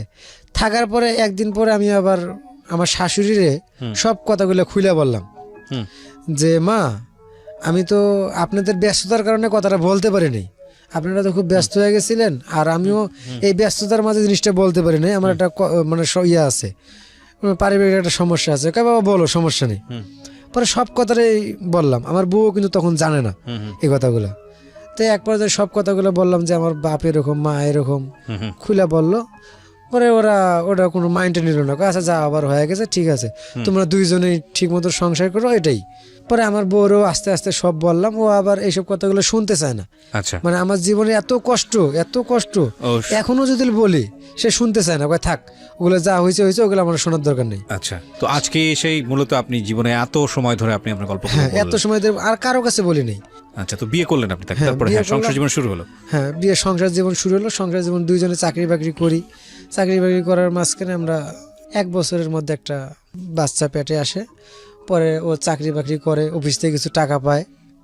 সেই ক্ষেত্রে চাকরির ছুটি শেষ, আমি বাচ্চার কাহিনীতে যাব এখন। 7 মাসে আমার বাচ্চা মেয়ে হয় কি, মানে বাতাস লাগে না কি ডাক্তারি সমস্যা কি জানি বলে। তে ওই মানে একদিন আমি শাশুড়ি মানে নিতে আইছে, আমার শাশুড়ি আর মামি শাশুড়ি বলে নিতে আইছে, দেশে ডেলিভারি করাবে। আর তার ব্লিডিং শুরু হয়েছে, এমন ব্লিডিং হয়েছে একদম পুরো ফ্লোর ভিজা যেতেছে। তো ওই টাইমে আমি ফোন নিয়ে গেছিলাম, শাশুড়িরা মানে ফোন তো আবার দিয়ে আমার মানে নিচে বইয়া খোঁজাখুঁজি দৌড়াদৌড়ি লাগাইছে। পরে যে এক পর্যায়ে আমার ফোন দেওয়া কয় বাবা তুমি আমি তো শাশুড়ির সাথে কথা কই না। পরে বাড়ি আলিয়ে ছিল ওখানে বলে যে তুমি কই, আমি দোকানে। কয় তোমার বউর অবস্থা খারাপ, তুমি দ্রুত আসো। পরে আমি আসলাম, আসে দেখি এই অবস্থা, আমার তো মাথা নষ্ট। হাজার মাথা খারাপ হলেও আমার ওই টাইমে শক্ত হয়ে থাকতে হবে, তখন আমি আছি আর কেউ নেই আমার দেখার মতো। পরে আমি দৌড় দিয়ে রাস্তার মধ্যে আসলাম, এসে একটা অটোরে হাত জোর করলাম যে ভাই একটু মেডিকেলে নিয়ে চলেন। সন্ধ্যার পরে তো ওই টাইমে একদম নিরিবিলি। পরে অটো রাজি হইল না, একটা সিএনজি আসলো, তারে আটকে আমি অনেক রিকোয়েস্ট করলাম, রাজি হইলো না। পরে আমি এই মানে হিমায়তপুর থেকে একটু সামনে জলপুর স্ট্যান্ডে আমি বাসা ছিল, তো ওখানে দাঁড়িয়ে চিন্তা করতেছি আমি এখন হিমায়তপুরে যাবো, ওখানে যে কোনো গাড়ি নিয়ে আসবো। আচ্ছা, ঠিক আছে। পরে ওখানে গাড়ি মানে দাঁড়ায় থাকতেই কেমন জানি রাস্তার ওই পাশ যাবো, যে গাড়িতে উঠবো, মানে বাসে বা কোনো কিছু উঠে হিমায়তপুর যাবো। আল্লাহর রহমত একটা মানে অ্যাম্বুলেন্স আসলো, সীমা হাসপাতালে একটা অ্যাম্বুলেন্স আইসা গ্যাস পাম্পে ঢুকাইলো। ওখানে একটা পাম্প ছিল, পাম্পে ঢুকাইলো। পরে আমি দৌড়ে ওই অ্যাম্বুলেন্সের কাছে গেলাম যে ভাইয়া এরকম ব্যাপার, আমার খুব বিপদ, নিতে হবে। ঠিক আছে, ওরাও খুশি, অ্যাম্বুলেন্সওয়ালাও খুশি যে রুগী পাইলাম, আমি কমিশন কিছু পামু। ঠিক আছে, তে ওরা নিয়ে সঙ্গে সঙ্গে মেডিকেলে নিয়ে গেলো, নিয়ে যায় নর্মালে করার জন্য চেষ্টা করলো। পরে হইলো না, পরে আমার বললো সিজার করতে হবে। পরে সিজার করলাম। টাকা পয়সা আমার ছিল ভালোই, আমি কোনো সময় টাকা পয়সা, এখনও টাকা পয়সার উপর লোভ লালসা নাই। আমার মেয়ের জন্য যা লাগে আমি মানে না খাওয়া হইলেও এখন দিয়ে দিই। আচ্ছা, ঠিক আছে, সিজার করতে হবে, সিজার করলাম, রক্ত লাগবে, রক্ত মনে করেন কার কাছে পাবো, রক্ত কিনাইলাম, মানে যখন যা লাগতেছে মনে ওর বিন্দু পরিমাণ কোনো ইয়ে করতেছি না, মানে যখন যা লাগবে তাই দিতেছি। এরপরে সিজার মিজার হইলো, বাচ্চা আমার ওজন হলো 1 কেজি 600 গ্রাম, একদমই ছোট, এটা একদমই নর্মাল, মানে অস্বাভাবিক। সেই মুহূর্তে আমার ডাক্তার বললো কি দেখো তুমি এটা শিশু হাসপাতালে নিয়ে যাও, না তো ঢাকা হাসপাতালে নিয়ে যাও, না এখানে ইনাম মেডিকেল হসপিটাল আছে ওখানে নিয়ে যাও, ইনামে নিয়ে গেলেই ভালো হবে, খরচা বেশি হলেও ভালো হবে। বাচ্চার বয়স কত এখন? এখন আমার 1.5 বছর। 1.5 বছর, আচ্ছা। তারপর আমার আর মাথায় কাজ করতে, আমি ওই সরকারি হাসপাতালে নিয়ে গেলে তো বাচ্চা আমার যে ছোট, ঠিক আছে, সরকারি হাসপাতালে নিয়ে গেলে তো মরেই যাবো নিয়ে যেতে যেতে, ঠিক আছে। পরে আমি আবার টাকা পয়সার দিকে তাকাইলাম না, ইনামি নিয়ে গেলাম।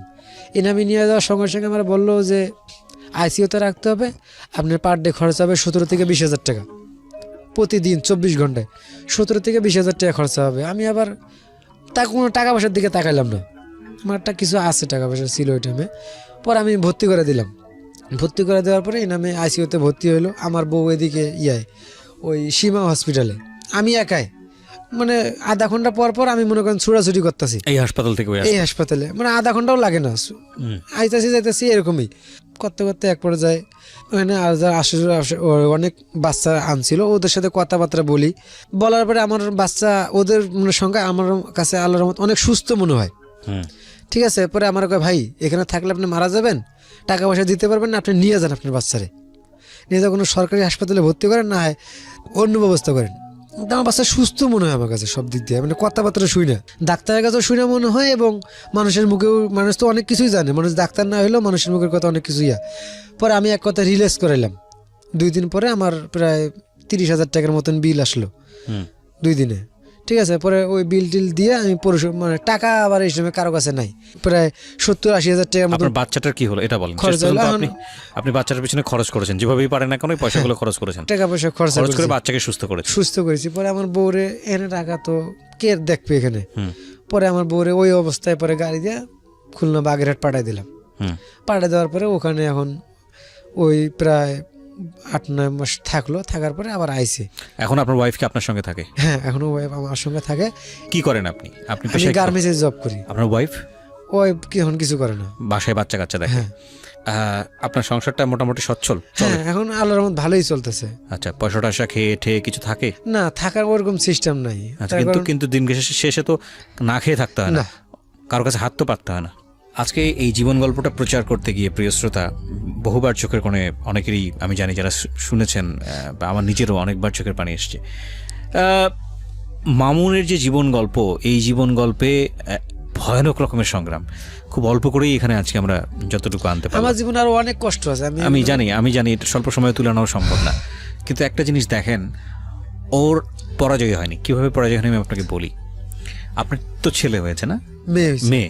আচ্ছা, আমি তো মনে করি এটাই আপনার মা, তাই না? আমি এটার মা মনে করি, আর আমার স্বপ্ন ছিল তোমার একটা মেয়ে হোক। আলহামদুলিল্লাহ। আমি কি নাম রেখেছেন মেয়ের? মরিয়ম। আচ্ছা, খুবই চমৎকার নাম। একটা যেটা হচ্ছে যে একটা তো জানেন, আল্লাহ যার প্রতি সবচেয়ে খুশি থাকে আল্লাহ তাকে মেয়ে দেয়, মানে এটা কিন্তু রসুলের হাদিস। এবং তাকে প্রশ্ন করা হয়েছিল যে আল্লাহ যার প্রতি সবচেয়ে খুশি থাকেন তাকে আল্লাহ কি দান করেন? প্রথমে কন্যা সন্তান, তারপরে কি দান করেন? কন্যা সন্তান, তারপরে কি দান করেন? কন্যা সন্তান। 3 বেলায় কন্যা সন্তানের কথা বলা হয়েছে। সুতরাং আপনার উপর আল্লাহ খুব খুশি, এটা বোঝা যায়। আর দ্বিতীয়ত সেটা হচ্ছে যে আপনি আপনার জীবনে যতটা সংগ্রাম করেছেন, যতটা কষ্ট করেছেন, তার থেকে তো আল্লাহ আপনাকে এখন অনেক ভালো রেখেছে। হ্যাঁ, আমি সবসময় মানে যে কোনো জিনিস, ভালো জিনিস খাইতে গেলে, কোনো জিনিস ভালো কাপড় চোপড় পরলেও আমি আল্লাহর কাছে শুকরিয়া দিই, আল্লাহ তুমি আমার অনেক অনেক নামাজ পড়ে আমি আল্লাহর কাছে, আল্লাহ তুমি আমার অনেক অনেক হাজার হাজার কোটি গুণ, এরকম ভাবেই বলি আল্লাহর কাছে আমি, আল্লাহ তুমি আমার শুকরিয়া রেখেছি। The moral of this story is this, প্রিয় শ্রোতা, একটা মানুষের সুখী হওয়ার জন্য কোটি কোটি টাকার দরকার নাই। একটা মানুষের সুখী হওয়ার জন্য বিশাল বিশাল অট্টালিকার দরকার নাই, বা দুর্নীতি করে কোটি কোটি টাকা জমানোর দরকার নাই। একটা মানুষের সুখী হওয়ার জন্য তার দুঃখটা প্রথমত বোঝা প্রয়োজন, যে আমার আসলে কষ্টটা কিসের, এটা বোঝা প্রয়োজন, এবং কষ্টটাকে ওভার করার জন্য যতটুকু সম্পদ প্রয়োজন ততটুকু প্রয়োজন।